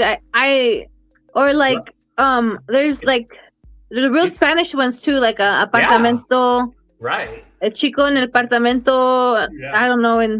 What's the number of the apartment number? I forgot it. But like, even what is it called? La Carachaca or some shit like that. Like I like. So you would say hard Mexican shit. So you would say she's probably like your biggest influence when it involves music. Like she would probably be your biggest. I wouldn't say. I would say so. Maybe a little bit, like not my influence in my music because like I don't make Spanish music. I want to make Spanish music, but like my music now is not anything influenced like for the music that I grew up with. A lot of my music, my singing came from her though. Yeah, and like I said, Beyonce, Lady Gaga, Kesha. I grew up with all of that. Taylor Swift when she was country. Destiny's Child was a big one too. Yes, that's when I really listened to Beyonce, is when she was in Destiny's Child. That was my absolute favorite. I even listened to Spice Girls when I was younger. We all did. We can't lie. I liked them. Sparks was my first concert ever. My mom liked them, so she took me to Sparks. Hell yeah. That sounds like a good first show. I'm trying to think. Who else? Was there more? Lady Gaga, Beyonce, I said that. But like now I don't really care for them that much. I just know their music back. I don't listen to anything new about them anymore because like they're all fucking weird. I didn't know how, I was young or whatever. I just like the music. Oh, Rihanna. She's not that bad. I don't think she's that bad. She's oh my god, she's the fucking goddess. She's amazing. Right? I want to be like her. She's goals right. Like fuck. But like Her music a lot. I love her music. Her vocals helped me a lot. Learn the music and stuff. I had this swimming pool when I was little, and I would slay on my floaty, and I swear I had my umbrella, and I would pretend I'm like in the fucking Rihanna music video. Then I'm like, oh, I love that song. Putting on "Take a Bow." That one is the. I swear, I thought I was. Music was just always there for me. Always. Same here. It's always been there for me. It still continues to be there for me. And that's why I tell people, I just love music. Like, I literally knew someone who just said they didn't like music at all. And I was like, I could understand a certain type of music, but to not like music at all? What the hell? Yeah. No, I don't know. That's weird. That's scary. Yeah, I was like, are you even a human or are you a robot? Like, I always just remember just like playing music, listening to music. Fergie, I like Fergie a lot. The Black Eyed Peas, my mom liked the Black Eyed Peas. I listen to them a lot. I like the techno beats that when they bring it in. Mm-hmm. Avril Lavigne, oh my god, she was a big one too, a big one. I don't know why I had that Last Resort song by Papa Roach in my computer. Hey, I love Papa Roach. I grew up listening to that song. I would play that song when my dad would get mad. I would be mad at my dad, and I would blast that song because he hated the rock. Oh yeah, and we were talking about like harmonizing singing. Like one of my favorites is like Bone Thugs because they were rapping, but they were rapping in a harmonious singing way, and that sounds dope. Yeah, this one that Smoke the Weed by Clica One, I really like that song. That's a good one. Do you remember Kid Frost, since we were talking about Chicano rap? Oh yeah. A lot of people forget he was on Ruthless Records. Eazy-E of NWA signed him. So yes, y'all, Kid Frost and Bone Thugs and Harmony and Black Eyed Peas were all on the same label at one point. Just think about that. Just think about that for a minute. I love the Black Eyed Peas. They're so cool.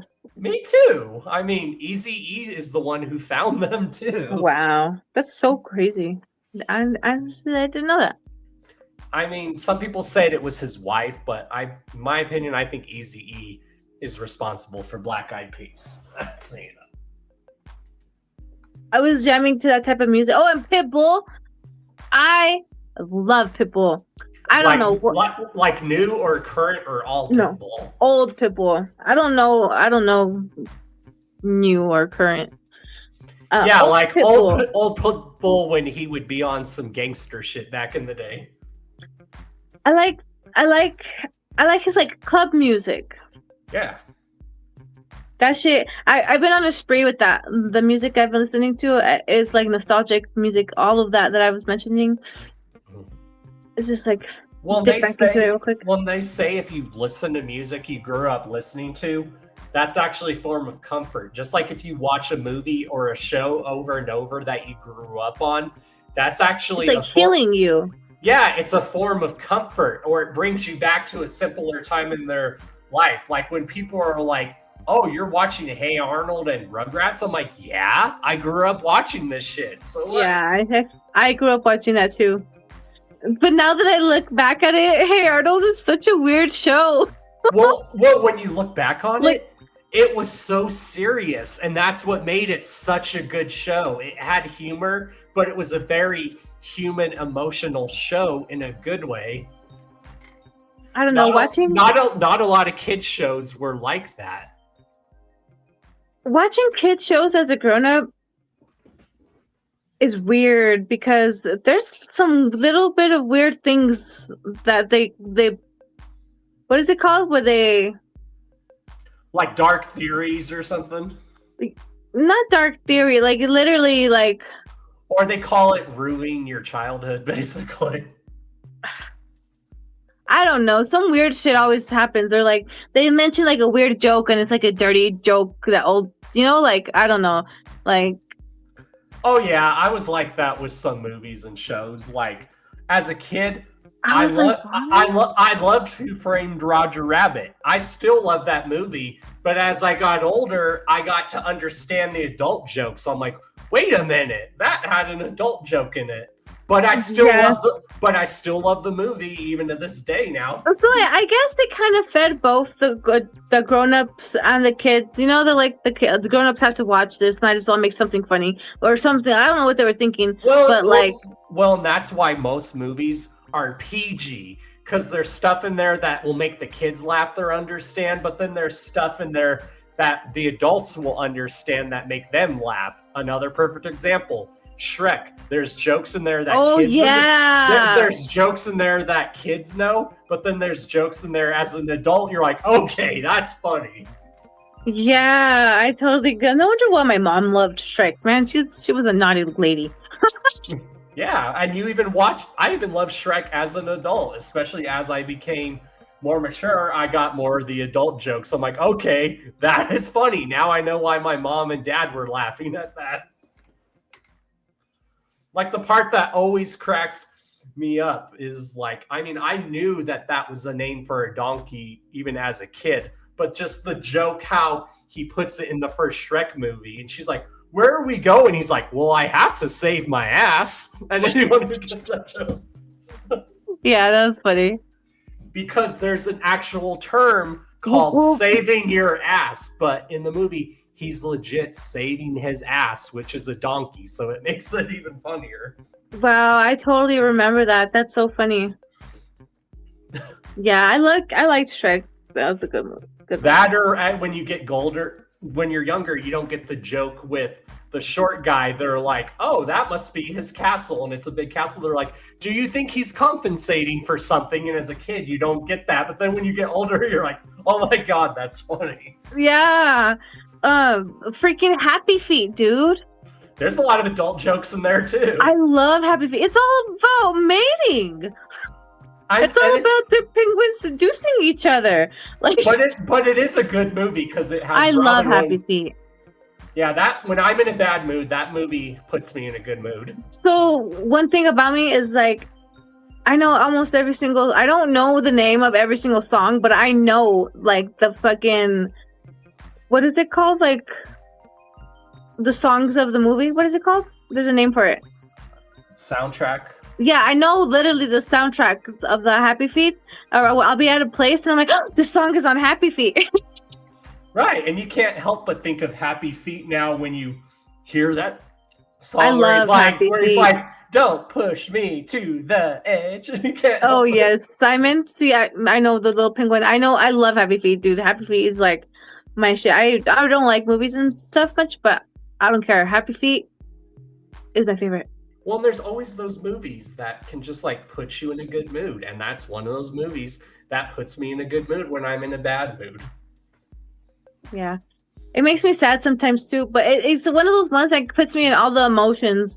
But like, it's the singing part of it. Like, I don't really like musical movies, but Happy Feet is one I like a lot. Well, I think the reason why we also all love it, because a lot of those songs, some of them are singing. We grew up knowing some of those songs, so it makes it even better. Honestly, I feel like I only know a few of them. I only got to know them because of the movie. And that's cool if a movie can do that too. That's what makes movies good too. Sometimes you can find a song that you like because of a movie, and that's what's cool. Yeah. That's the power of music. I've found music that I heard in a movie. I'm like, oh, who sings that? And then I would look it up. Yeah, I think that's how I found one of Tech Nine's songs. So I was like, oh, that's Tech Nine. I don't even remember what movie it is because I don't pay attention to that.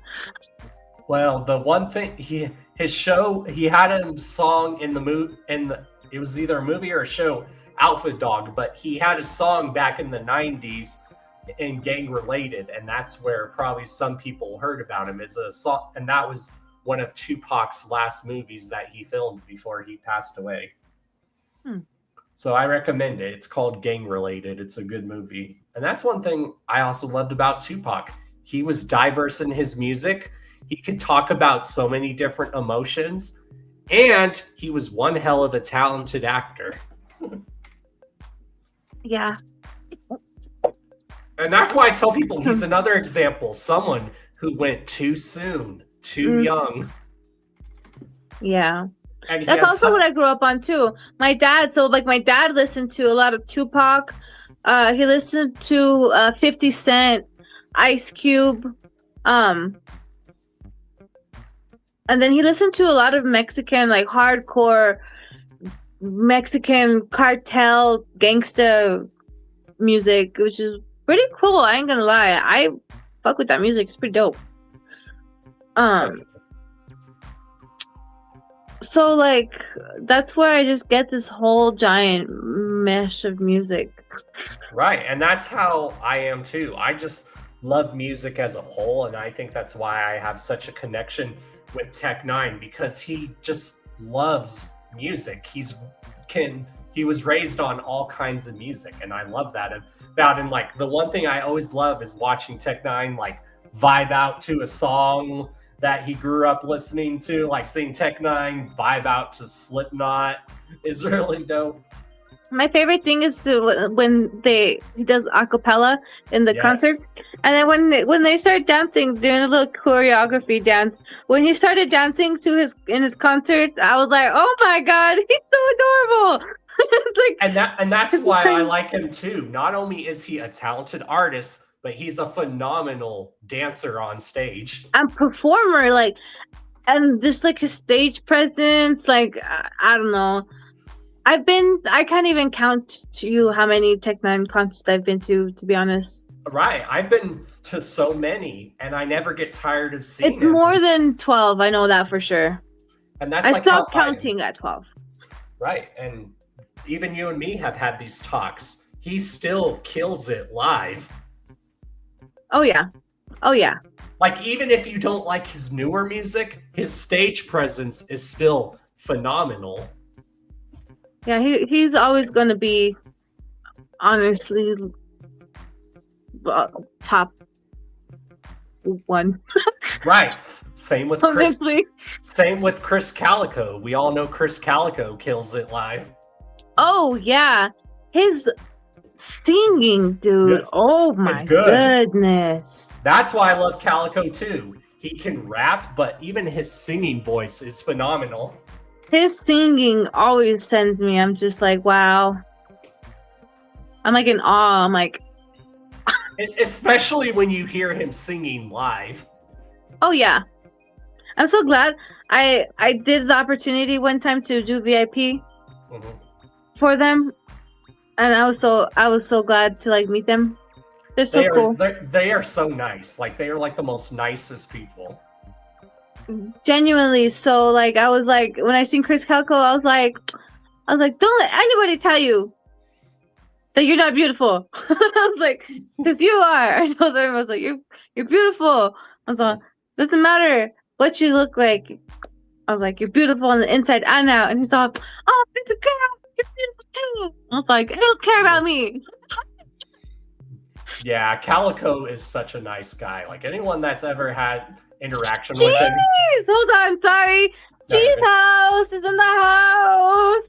Hi, Ruby. Whoop whoop, I love you. Sorry. Oh, yeah. But no, you're good. But yeah, Calico is good. And you know what's sad? You know who we should have got to hear work together but never got to? Remember who also had a phenomenal voice? Nate Dogg. I remember him. I don't have him core stuck in here. Well, he obviously is in Tech Nine's music, right? Because I remember hearing him in there. Well, they always would say that Chris Calico was like the Nate Dogg of the underground because he had those memorable choruses, and that's one thing Nate Dogg was known for back in the day, is having those memorable choruses. Like he had that track that he did with Eminem and Snoop back in the day where the chorus, you'll remember it once I start rapping here, he goes, and you don't really want to fuck with me. Oh, yeah. Yeah. Yeah, that's Nate Dogg. And that's why I said, how did we not get Nate Dogg and Calico on a track together? What the fuck?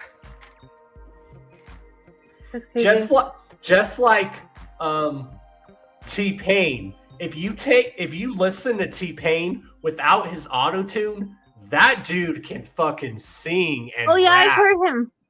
Well, I've heard him on the TV, but I've heard him.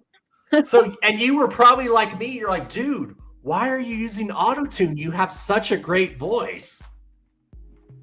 He does have a good voice, but I like the autotune. Honestly, I feel like he's the only one that I would ever want to listen to on autotune. Like, but only other people that I think that can do it is what's his name, Mr. Capone. I think is the one that does it, like the gangster, like that.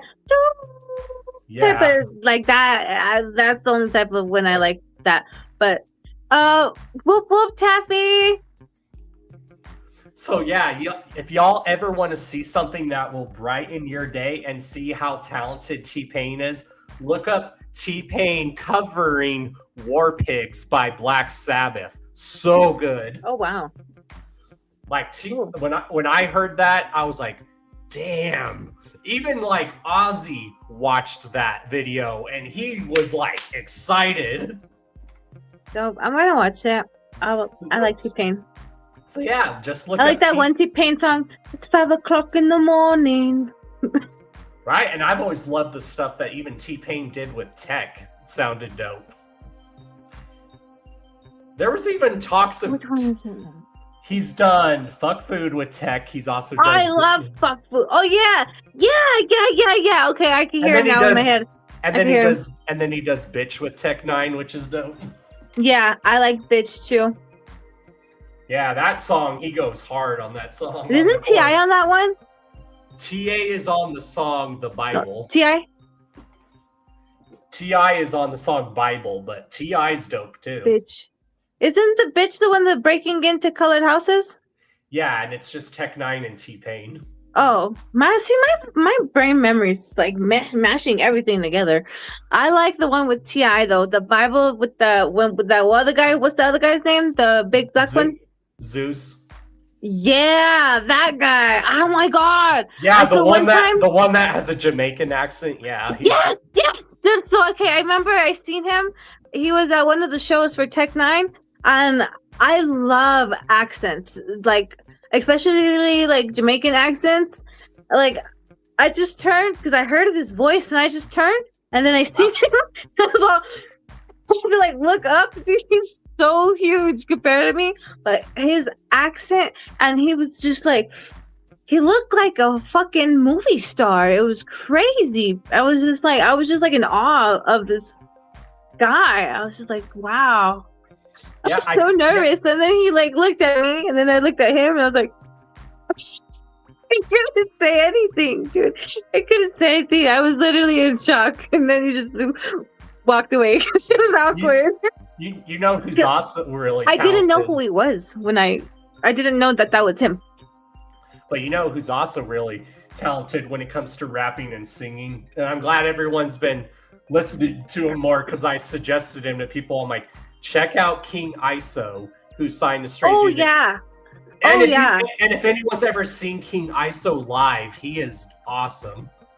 I agree. He's really good too. And their whole lethargic, whatever the fuck series, they have some kind of series going on the YouTube where it's like a movie to the like music. The music videos are like movies out there. Those are really good. Have you seen those? Oh yeah, and that's one thing I wish more music videos would do is feel like a mini movie. Like another perfect example, since we're talking about that, Michael Jackson's Thriller. It's a movie and a music video. Yeah. See, that's something we're gonna try and do with our music videos, because like instead of just like standing there and rapping and stuff, we kind of want to try and do one where we're just acting out and barely like rapping anything or doing anything with like lyrical wise. We want to try and do a whole acting video. Yeah, I think Chuckles has even told me he wants to do that. Like he wants to actually do like acting in his music videos too. I'm like, oh, are we gonna see a horror movie series where you're the killer, Chuckles? And he's like, maybe. We want to, yeah. That's so like I said, this the home invasion songs that we have. We want to try to find someone that will let us break into their house and like hide them hostage. I mean, if you know, we already know someone in our circle that makes good music videos. Nick Bazaar. Oh yeah. So maybe hit him up. Talk to him in a bit. You know he does great music videos. I would hit him up. I had actually we had the cipher that I did, we had Lad Fury. Oh, that's cool. We had him do it. Oh, I love Blind Fury.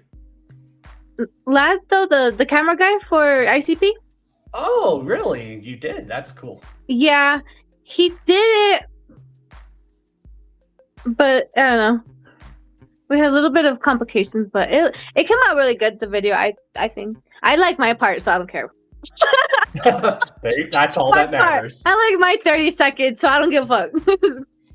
Right. It's good though, and I shout out the Dab Rangers on it. So like y'all should check out the Cypher 505 Barbecue Cypher series. We did it right before the ICP show. Oh yeah, I love ciphers. That's one thing I've always loved about hip hop. I always love watching cipher videos, or when it's in a song, like on an album, it's known as a posse cut. I love that. There's 17 people on it. Oh, see, there you guys go. It was pretty perfect. It was pretty cool. Oh yeah.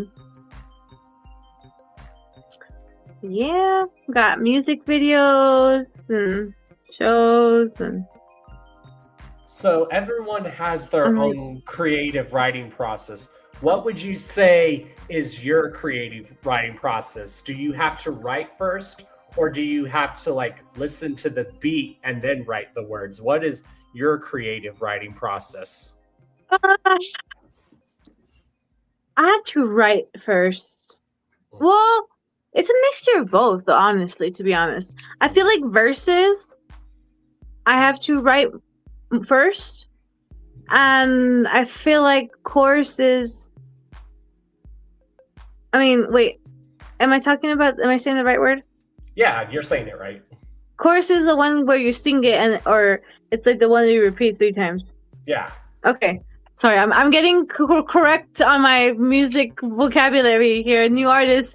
That one, I kind of listen to the beat and then it comes into my head because I sing with it instead of rapping. Exactly, and I think that's one thing I always love to hear when I interview people, is to hear their creative writing process, because everyone's different, and that's one thing I love, is like sometimes someone needs to hear a beat, sometimes they have to write first. It just depends, or they have to do both. It just depends on the mood or the song. Also, I wanted to show off my cool 3D print chain that my homegirl makes. Let me see. Oh, that's dope. Oh, that's fresh. It's really cool. Her name's Sasha. She's on my Facebook, and she makes these. She makes Hatchet Mans. She makes the cards. She'll 3D print anything, like your logo, as long as it's like simple, and send it out. It's pretty cool. Send me her way. I might have her do one of my logos for a chain. That'd be dope. She'll make you keychains. She'll make beads. She makes check her stuff out. It's pretty cool. Sasha. I don't know. It's like Sasha SA or something like that, I think. But oh yeah, I wanted to show that off because it's pretty cool. Hell yeah. And like you said, you've just been writing like just for a few songs here and there, but have you got to that point to where there was a song that even shocked you, that of something that you said in the song, you're like, holy crap, I went there, to where it shocked you? Or where you said something in the song that shocked even yourself, you're like, did I really say that?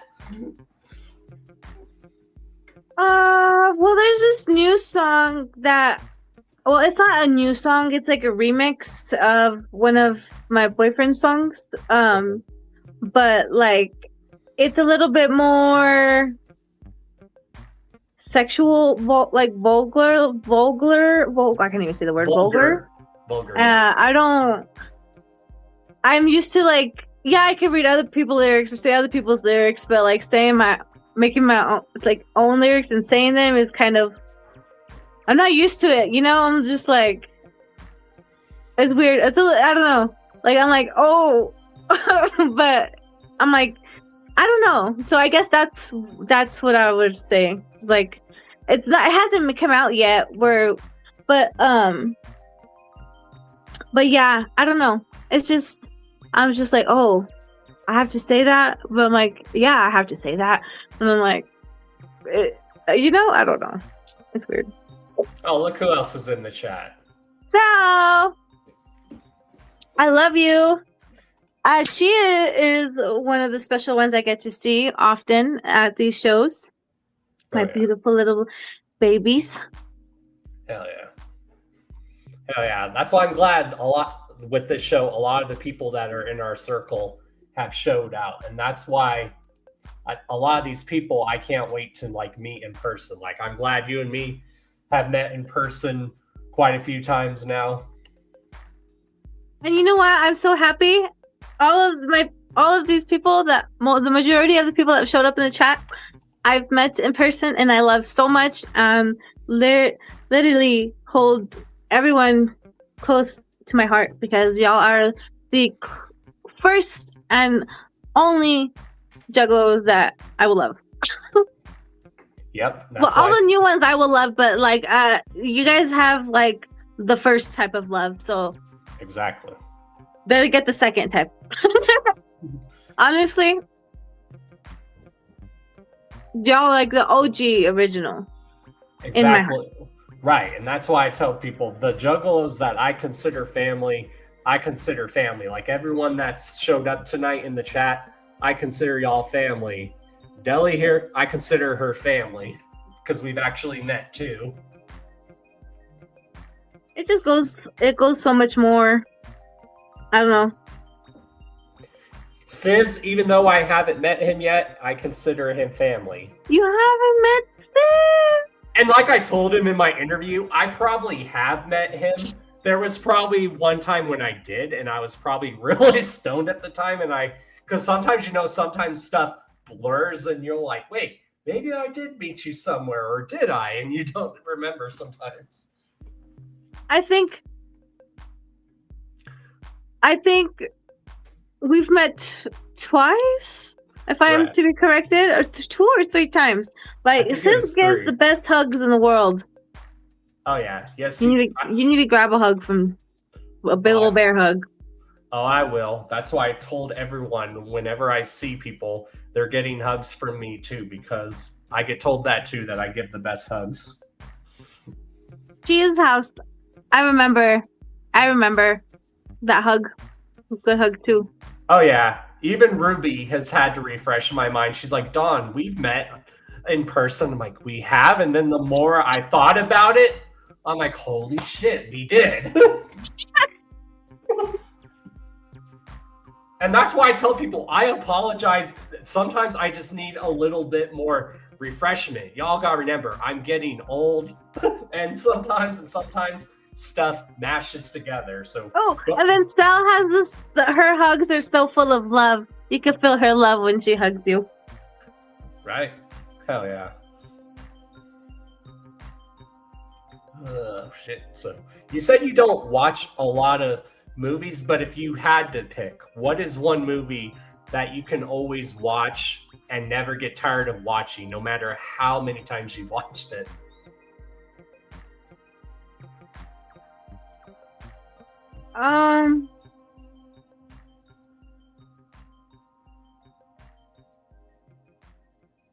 Damn. Oh, I really like I'm a kid at heart. Okay, I like cartoon movies. I'm the same way too. The Aristocats. Hey, that's a good one. I love that one. Oh, or the Fox and the Hound. Yeah, even though that movie makes me fucking cry though. Yeah, it makes me cry, but I will cry over and over again. And that's why I said it's okay to cry. But if you think the Fox and the Hound is bad, the book will fuck you up. The book will fuck. The book is more sad than the movie, and you'll be like, "Oh my god, this is more dark and messed up than the movie." Ah, everyone wants to be a cat. See, Exactly. Stell knows. Oh, that's why I love her so much. Right. That's how I am. Like, I love The Lion King. I grew up on The Lion King. Oh yeah, I love The Lion King too. I love Lilo and Stitch. Oh yeah, I forgot. Do you bring in gifts? The good ones. Which rest in peace to the actress who did the voice of Lilo. Oh. That's sad. I know. I just seen that. She wasn't even that old. She was our age. Damn. And she actually also, for all my anime nerds out there, she did the voice of the girl in the movie Spirited Away, which is another childhood movie that I know everyone remembers.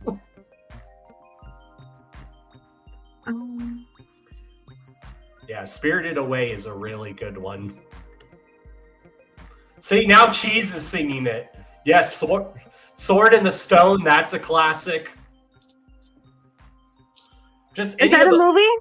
Yeah, that's one of the old classic Disney movies too. Like I said, any of the old classic Disney movies are classic. Yeah, mainly for the squirrel scene. Yeah, that scene is funny and it's heartbreaking. Okay.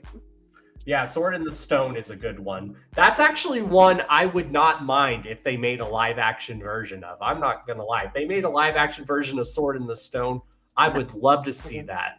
Huh? What's that? I don't know. Oh.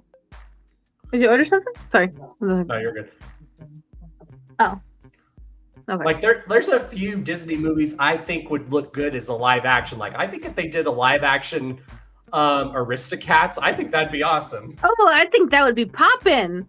Right? Like the scene where like with the end where they're like falling through the apartment building, but they're still singing and they're still on the piano. Have you ever seen the meme videos where people do that and they'll add like a random song? Like there's one where someone adds like Slipknot music to that scene and it sounds cool. Funny. It sounds cool. No, I haven't seen those. I think someone made one where there's that scene, but they have ICP Chicken Hunting doing it. And it sounds dope. Great. I'm trying to think of other movies. But yeah, I'm a kid at heart too, but Lion King also really fucked with me, and everyone knows which scene I'm talking about. But before that movie traumatized me. Y'all are about to get more traumatized again. Land Before Time. Oh my god. That, before Lion King, that movie traumatized us. That was one of my favorite movies when I was little. The little dinosaurs. The Triceratops was my favorite. Yeah, I always. Or the little baby one. What was the little tiny one's name? Oh, Ducky. That was my favorite. Yeah, she's the one that goes, yep, yep, yep. Yes. It's sad what happened to the actress who played her. Yeah, I don't keep up with things and stuff like that. Yeah, but a lot of people do know, but some of these people don't know this fun fact. The same girl who did the voice of Ducky in the first Land Before Time, she did the voice of the little girl in the first All Dogs Go to Heaven movie, which is another sad movie. That's so weird that you said that, because I literally just thought of that movie just a second ago. That movie makes me cry, too.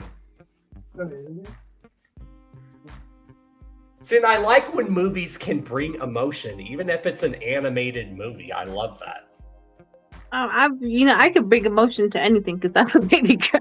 Well, here's another one Here's another one you might remember that probably makes you cry and did. An American Tail.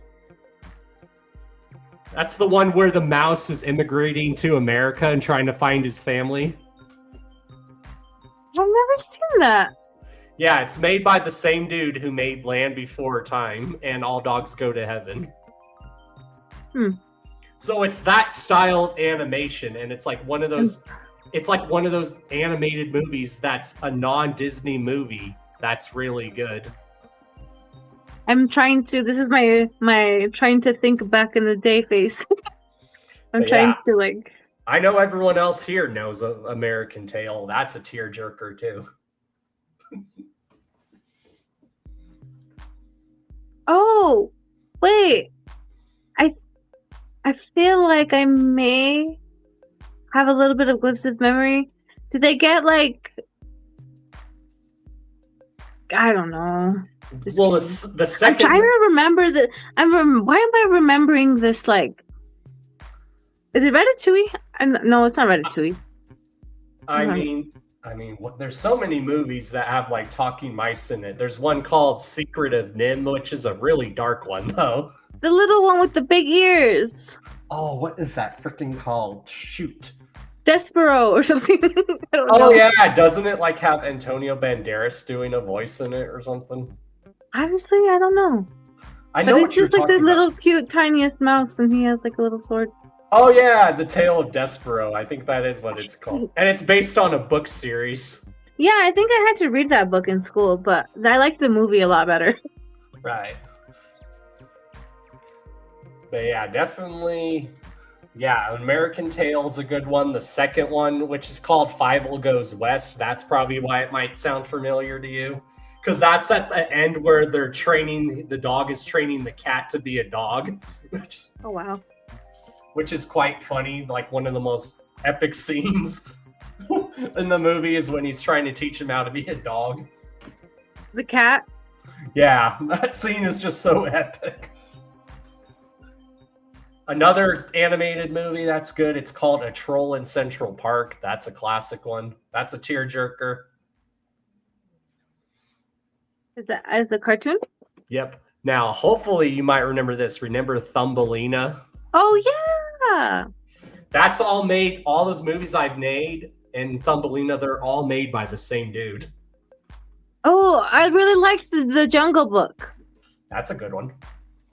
I still do to this day, like the new, like old, I don't know, animated, but it's like ultra realistic version or whatever. I don't know. Yeah, the theme of Robin Hood gets me going too. Cheese. I always catch myself singing it. I'm like doo doo doo da doo da, and then I just start whistling the song. I always catch Robin myself. Hood. Yeah, are you talking about the Disney one? Cheese, where it's the animals portraying the characters. Because that's a good one, too. Lady and the Tramp, that's a good one. Oh, I loved Lady and the Tramp. Watch the live-action version. That one is really sad. Oh, my God. Because the live-action delves more into Tramp's past on why he doesn't trust people right away, and it's very heartbreaking. Oh, no. Yeah. Also, the 101 Dalmatian. Yes. I liked that one a lot. And I loved Tarzan a lot. Oh, yeah. Tarzan, the Disney movie's good, and then the soundtrack. I mean, the soundtrack is done by Phil Collins. It's awesome. I think I remember the soundtrack a little bit. I don't really remember too much of the music. I just remember. But when you Tarzan. watch the movie, you'll hear the soundtrack. And I only remember when the elephants are like, don't the elephants sing or something? I don't know. I still have Aristocats going on in my head. Well, there's a scene where the gorillas and the elephant are singing, and they're singing that song where they go, what does it go? They go, shoot-a-doo, dabba-dabba-dabba-dabba. Oh, yeah. Yeah. I remember that. Damn it, now I need to go watch a lot of these movies. I know. I'm probably going to go watch a movie before I go to bed. Well, that's what I usually do. I'll like put on a movie that I know that I can just like listen to. I don't really watch movies. I've been watching these guys on YouTube. I don't know if it's like all real or not, but they're like paranormal. They're called Paranormal Twins, and because they're twins. Twin Paranormal. Oh yeah, Twin Paranormal. And I used to watch this girl. I watch those guys on YouTube also. Chelsea, I forgot her last name. I don't know, but Chelsea Davis. Deli, did you see the new Cruella? No, I have not. I actually want to see that. Yeah, you would like it. Emma Stone does such a good job in that movie. I watched The Bride, though. Wait, did we finish watching The Bride? Yeah, Chip Frankenstein? The Bride? I don't know. We watched it too many times to where I don't know. We're trying to watch it, but You know when you try to watch a movie the whole way, but you can't, and then you try to watch it again. Right. Now y'all are gonna get me singing here on stream. Cruella de Vil, Cruella. I think I need to turn my light off. Damn it, maybe I do need to do a cover album. Everyone says I should do a cover album. Because I thought about doing a cover album of like famous songs that I like know and stuff. I think I'm gonna do a cover album just because. And I would just do it for fun, but at the same time, I would be doing it because they would be songs that are very meaningful to me. Yeah. Yeah, that's what it's about. Like, I want to do a cover of Tainted Love. Oh, that'd be good. But where like it was an 80s song and then Manson did his version. I want to do a version of Tainted Love where it has like a rap beat to it, like a hip hop version of it. I think that would sound dope. That'd be cool. Because you can, if you listen to that song, Marilyn Manson is rhyming in that song, so you could turn Tainted Love into a rap song.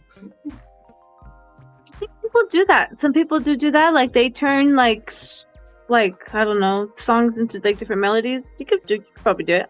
Oh yeah, I mean if like Manson could turn that song from an 80s hit to a metal version, why not? Oh. Hell yeah. Well, I think that's pretty much all the questions we have. I think this was a good interview. And like you said, this was your first interview. So I think you did very good. Thank you. Sorry I was late. I didn't realize 8 o'clock wasn't 8 o'clock. No, you're good. But now you know that 8 o'clock is Easter, but that's 6 our time. So 2 hours before 8 o'clock. I was wondering, I was like, that's kind of late for an interview. Right. Yeah, when I was in Florida, I would be doing it at 8 at night, but I would still like keep it for the 6 our time because Colorado and New Mexico, we're actually in the same time zone. We're actually in called Mountain Time Zone. Yeah, that's why I figured. I was like, oh, he's in the same time zone as me, so it's gonna be 8 o'clock. But the whatever broadcasting isn't, and right. I realized it. Yeah. It happens. I sometimes get it confused. I even sometimes forget what time of day it is. People be like, it's only Tuesday. I'm like, why does it feel like Friday? That's what happened to me today. I literally don't remember yesterday at all. I was like, it's Tuesday, and they're like, no, it's Wednesday. I know that happened to me. Oh. Show your fireworks. What fireworks? There's fireworks outside, but I can't show you them. They're not outside the second. Yeah, my dog doesn't like them, so I have to make sure my dog is calm when they go off.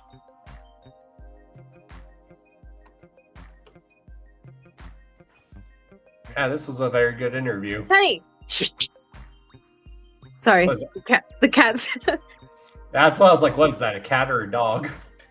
Yeah, no, the cats. We have an orange one. He's feisty. I don't know what about being orange makes people be crazy, but it happens in cats too. Well, like you said, there is fireworks going off. Maybe he doesn't like fireworks, poor cat. I know my old cats never liked fireworks. Yeah, I don't think any cat likes fireworks. Yeah, so the best thing to do for your animal, y'all, like this is good advice for anyone that has fur babies, is put like background noise on that will distract them, like calming music. Like just look up calming music for dogs or cats, or give them like a treat to keep them occupied, and make sure they like have a place that they can go hide. Like for my dog, her hiding place is like hiding under my bed. Aw. Yeah. So I always have a bunch of hiding spots. Yeah. Yeah, and it's just always good to just comfort them and go, it's okay, baby. I have to do that with my dog. The dogs are so emotional. They're so cute. Right. Well, and that's why when people always ask if I have any kids, I'm like, do animals count? And they're like, yes. I'm like, okay, then I guess fur babies do count. They definitely do act like kids. They are basically our kids. Well, and it's a sign of intelligence. Yeah, cat TV. I would put that on for my cats and they would watch it. Like they say, if your animal watches TV, that's a sign of intelligence. My dog does. Really? One of the cats does. Like my cat would do that too. They would be like distracted by certain stuff on the TV and they would just sit there and watch TV, which was awesome. Like my dog will like sit and watch Star Wars. Sometimes she'll actually sit and watch Harry Potter. It's so funny. My old dog would actually sit and watch Homeward Bound, and y'all know that's a tearjerker. Which one? Homeward Bound. Oh yeah. That's a tearjerker. Definitely. And my old dog, would actually sit and watch that movie with me when I was younger. Oh. It was so adorable. Yeah, I don't think we have any other questions.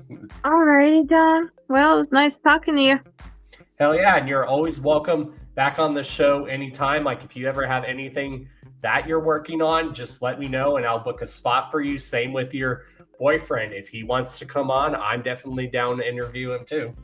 Okay. Yeah, let you know. We're going to be doing a few shows here. I'm trying to work on a solo album. So I don't know how soon that will happen, but it's in the makings. I also making my own beats too. So. Oh yeah. How's that been like you've been learning how to do that? Yes, I have. I've like learned like to take little steps. Like I can't learn everything at once, so I'm kind of just like mess around and have fun, and then I like start learning how to structure everything and trying to find sounds and stuff. It's kind of hard, but. Oh, Ruby wants you to send her a beat. Oh, let me know what type of vibe you want. Happen.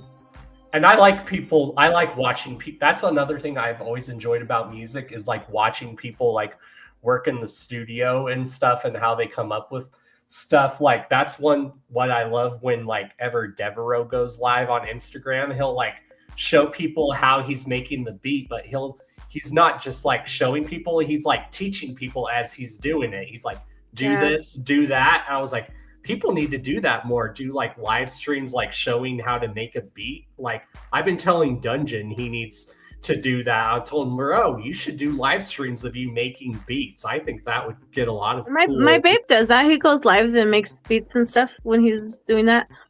When I get really good at it, I'll go live, but I don't really know what I'm fully doing, so it's kind of a mess. Right. Well, when you do, just like let me know. And if I am doing a live stream, go, Dawn, let me on for a bit. I want to show y'all this beat I'm working on. And then you can show us. Oh, I have one that I've made already. I don't know if I can play it though on here at the same time. Well, it's too late for that. Maybe we should do another interview. Right. Well, Because I'm tired. Oh yeah, I am too. But like I said, you're always welcome back on the show anytime. Alrighty. Well, thank you. Bye, Cheese House. Bye, Taffy. Love you guys. Bye, Dawn. Much love to everyone. Whoop whoop. Whoop whoop. Much love. Thank you for chilling. Later. Bye. Bye. Hell yeah, y'all. That was dope. This was a great interview. It really was.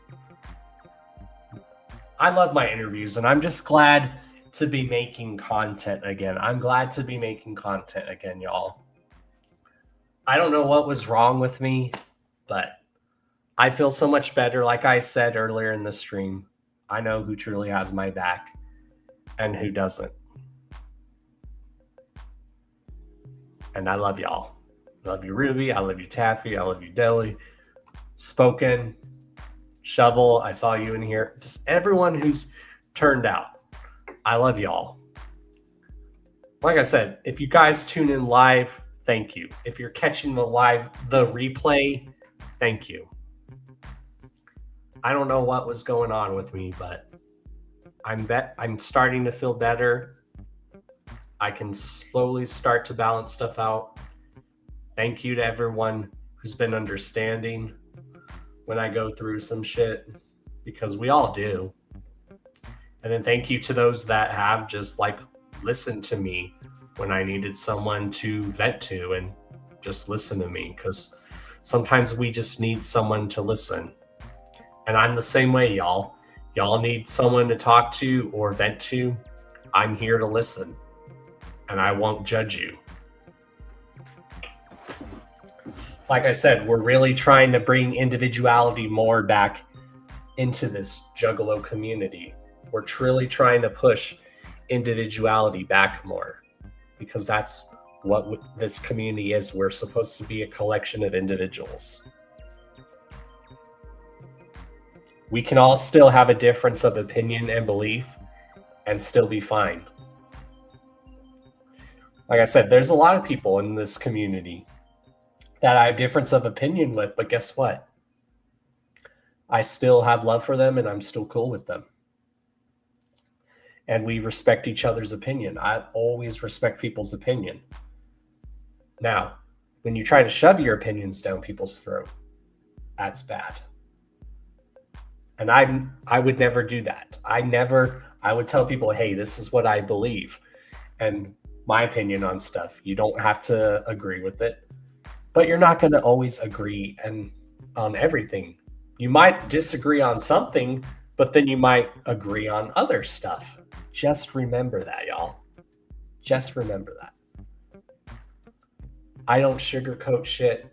I'm a motivational speaker, and I got respect in this community just by being myself. Just by being myself. And it's good to know when there's people that love and appreciate you for just being yourself. Because I love this culture and community so much. You guys know this. Those that have met me in person or even just talked to me in Messenger or voice chat, y'all know. That's why there's the term that goes around that people sometimes share. They say Dawn is the truth. Dawn's the truth. I know, I don't remember who came up with that. Was it you, Cheese, that came up with that? The saying Dawn's the truth or Dawn is the truth? Someone came up with that. I don't know who.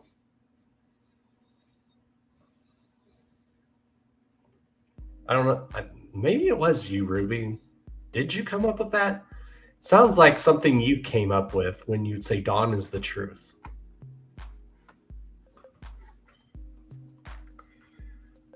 Yeah, I'm just glad to be back doing stuff. You know, I think sometimes you need a break from stuff. And that's what I need sometimes. We all need a break sometimes, because otherwise, if you don't take breaks from doing stuff, you're going to burn yourself out. And that's why I continue to preach unity and positivity in this community. And I'm going to always continue to do that, because just preaching negativity is so draining. It's so emotionally draining, y'all. And I don't know how people do that. I really don't understand. Damn, I've been live for 4 hours. Shit. Hey, this was a great interview. And yeah. Make sure you guys check Deli, all of her links down below. There's a link to where all of her links to where you guys can follow her, listen to her music, everything. Peep out my links. Just peep all the links down in the description, y'all. Shout out to my sponsors, Blind Death Clothing. Shout out my official store, which is Official Chaos Strip. Check out Carnival Spirits official store, because we have an official Carnival Spirits store. Make sure you subscribe to Carnival Spirits. Check out Carnival Spirits official Spotify, which is always being updated in the link. And yeah, thank you just to everyone who understands, and I know that has my back and really love and appreciates me and has not used me. So just remember, and I know there's a lot of shows that are always on, and I understand that. I do. I've always been a respectable person, and I will always continue to be. I have my flaws too. I'm not perfect. But hey,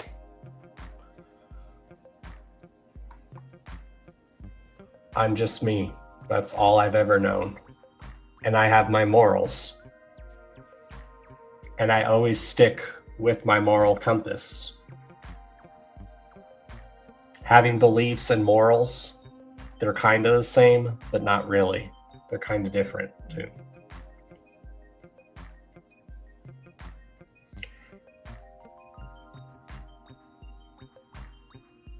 So who's all here still? But I love and appreciate every single one of y'all.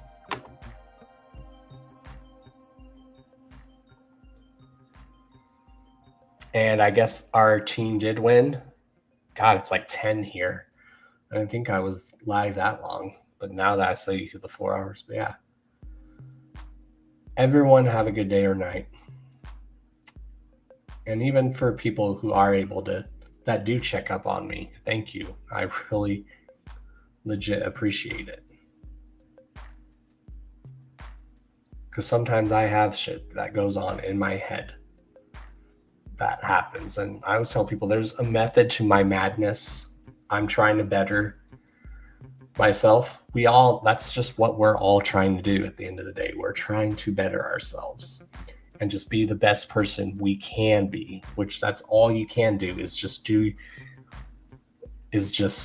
what you can. Just do what you can. No one is perfect. But don't judge other people. Everyone's fighting their own battles in their own way. People have their own way of dealing with shit. I know I do. That's why I said I now really know who truly cares and has love and appreciation for me. And a lot of them showed up here in the chat. Because a lot of you that show up in the chats, I talk to a lot of y'all on a personal level. I've hung out with a lot of y'all in person.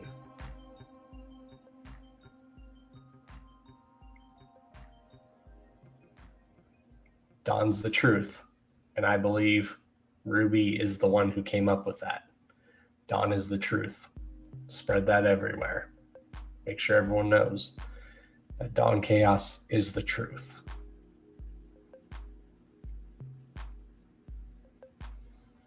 Yeah, I'm going to go ahead, get out of here. And yeah, I will talk to you guys later. Oh, and before I go, we're not having a guest next week. So next week, I'm probably not going to be doing a show. We'll see. But the week after and the week after, we definitely have guests booked for the Hours of Chaos podcast. And one of the guests we have booked, do I have the flyer? Yes, I do. But before I show who our guest is of next week, always remember this, y'all. Here's advice. Hold on, let me put here's always my advice that I always like to give people, which is why I always leave this clip here, because it's people need to hear it more. So here we go. You do me a favor, stop being fucking scared to be you. Start being you. Fuck what they think. You keep worrying, fuck what they gonna say. Start being you. Listen, before you know it, life is gonna be over. And you're gonna say to yourself, I didn't live my life. I'm seeing too many people out here being closed of people that they never met just because they seen them on social media and they put this whole show on, this production of their life is so great that you don't even want to be you, that you abandon yourself. I ain't gonna never jump outside of myself and be nobody else. I'm gonna be me. Start fucking being you and stop being everybody else. Stop being scared. Be you. And it's just like that.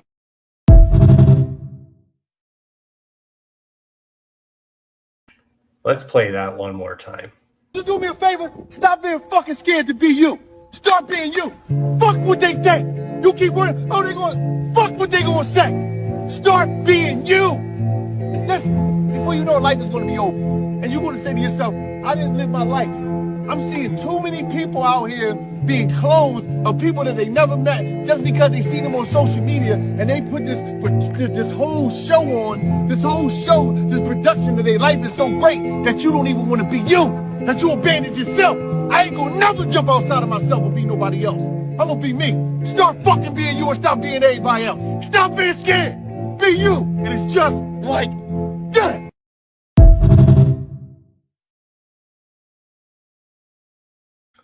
Very wise motivational words. That's all I've known. I know just to be me. I know people that love me for me just being me. And I love people who are just themselves too.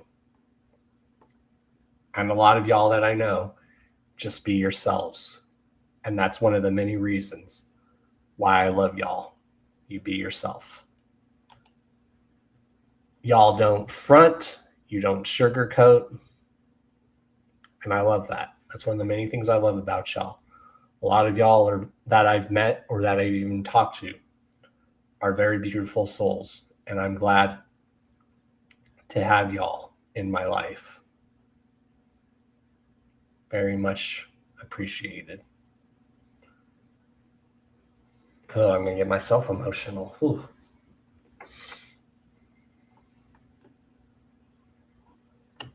So yeah, we have a guest. We don't have a guest booked next week, so I might still do a show next week still because the show still happens even when we don't have a guest. Just remember that. Having the guest is a part of the show. That's one of the things that I added to the show. So even when we don't have a guest, we still have an amazing show. So our guest, not this week, next week, but the week after. Did I save the flyer up here? Where is it? Yeah. I guess I can show, I'm going to show who the next guests we have. Like I said, we don't have a guest next week, but the next other 3 weeks, we definitely have guests planned. And I need to get the flyer made for the other guests that I have planned. Now remember, if y'all ever want to be booked on the podcast, just hit me up ahead of time. Because I have to get the flyer made and then I have to get these clips together also to make into a trailer to go on the channel. So if y'all do, just remember I try to hit people up a month in advance because then it takes me a month to get all that together sometimes. Sometimes it takes only a few weeks, but I try to get it done before the beginning of the following month so people can see who the guests are going to be for that whole month. And I think that's respectable, Barry, to hit people up ahead of time. I like to do that because I know people get busy. I like to hit up my guests ahead of time. And I've had some people come through at the last minute that showed up, which is awesome too. Very awesome too. So even for the people that have showed up last minute and showed up, thank you. That's awesome. So yeah, our next guest, like I said, I don't have the flyer made for the other one because I'm waiting for them to send me a pic to use for the flyer. But our next coming guests are the week after next week is we have the only one, Tana Bear is going to be joining us, making her debut on the Hours of Chaos podcast. And then the following week, making her return to the Hours of Chaos podcast, which is actually going to be the 300th episode, y'all. So that's a perfect time to have this guest on. She's been on the show before, and we're going to also be celebrating 300 episodes because not a lot of podcasts can say that they've reached, or shows can say that they've reached 300 episodes. So yeah, we're going to be joined by the one and only Jane Doe, making her return to the Hours of Chaos podcast. So make sure you guys mark down your calendars for these dates. July 15th and then July 22nd, as well as July 30th.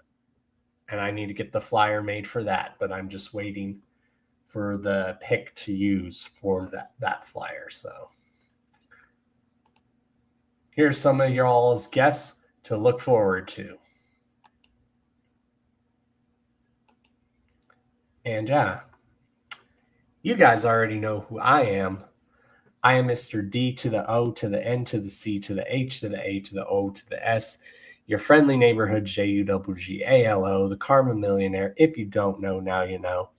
And if you still don't know, well, it sucks to be you. And I found out that Team USA, we won. We advanced to the round of 16. So that's awesome for anyone who's been watching the World Cup or loves the sport like I do. So yeah, I love you guys. Thank you for tuning in. Make sure you share this everywhere. And yeah, see you guys next time. Later. Whoop whoop. And always keep the hatchet in your life, no matter what. Hashtag underground unity. Hashtag underground united. Hashtag Dawn Chaos is the truth. Hashtag in Dawn we trust. So yeah. Love you guys so very much. Later, y'all.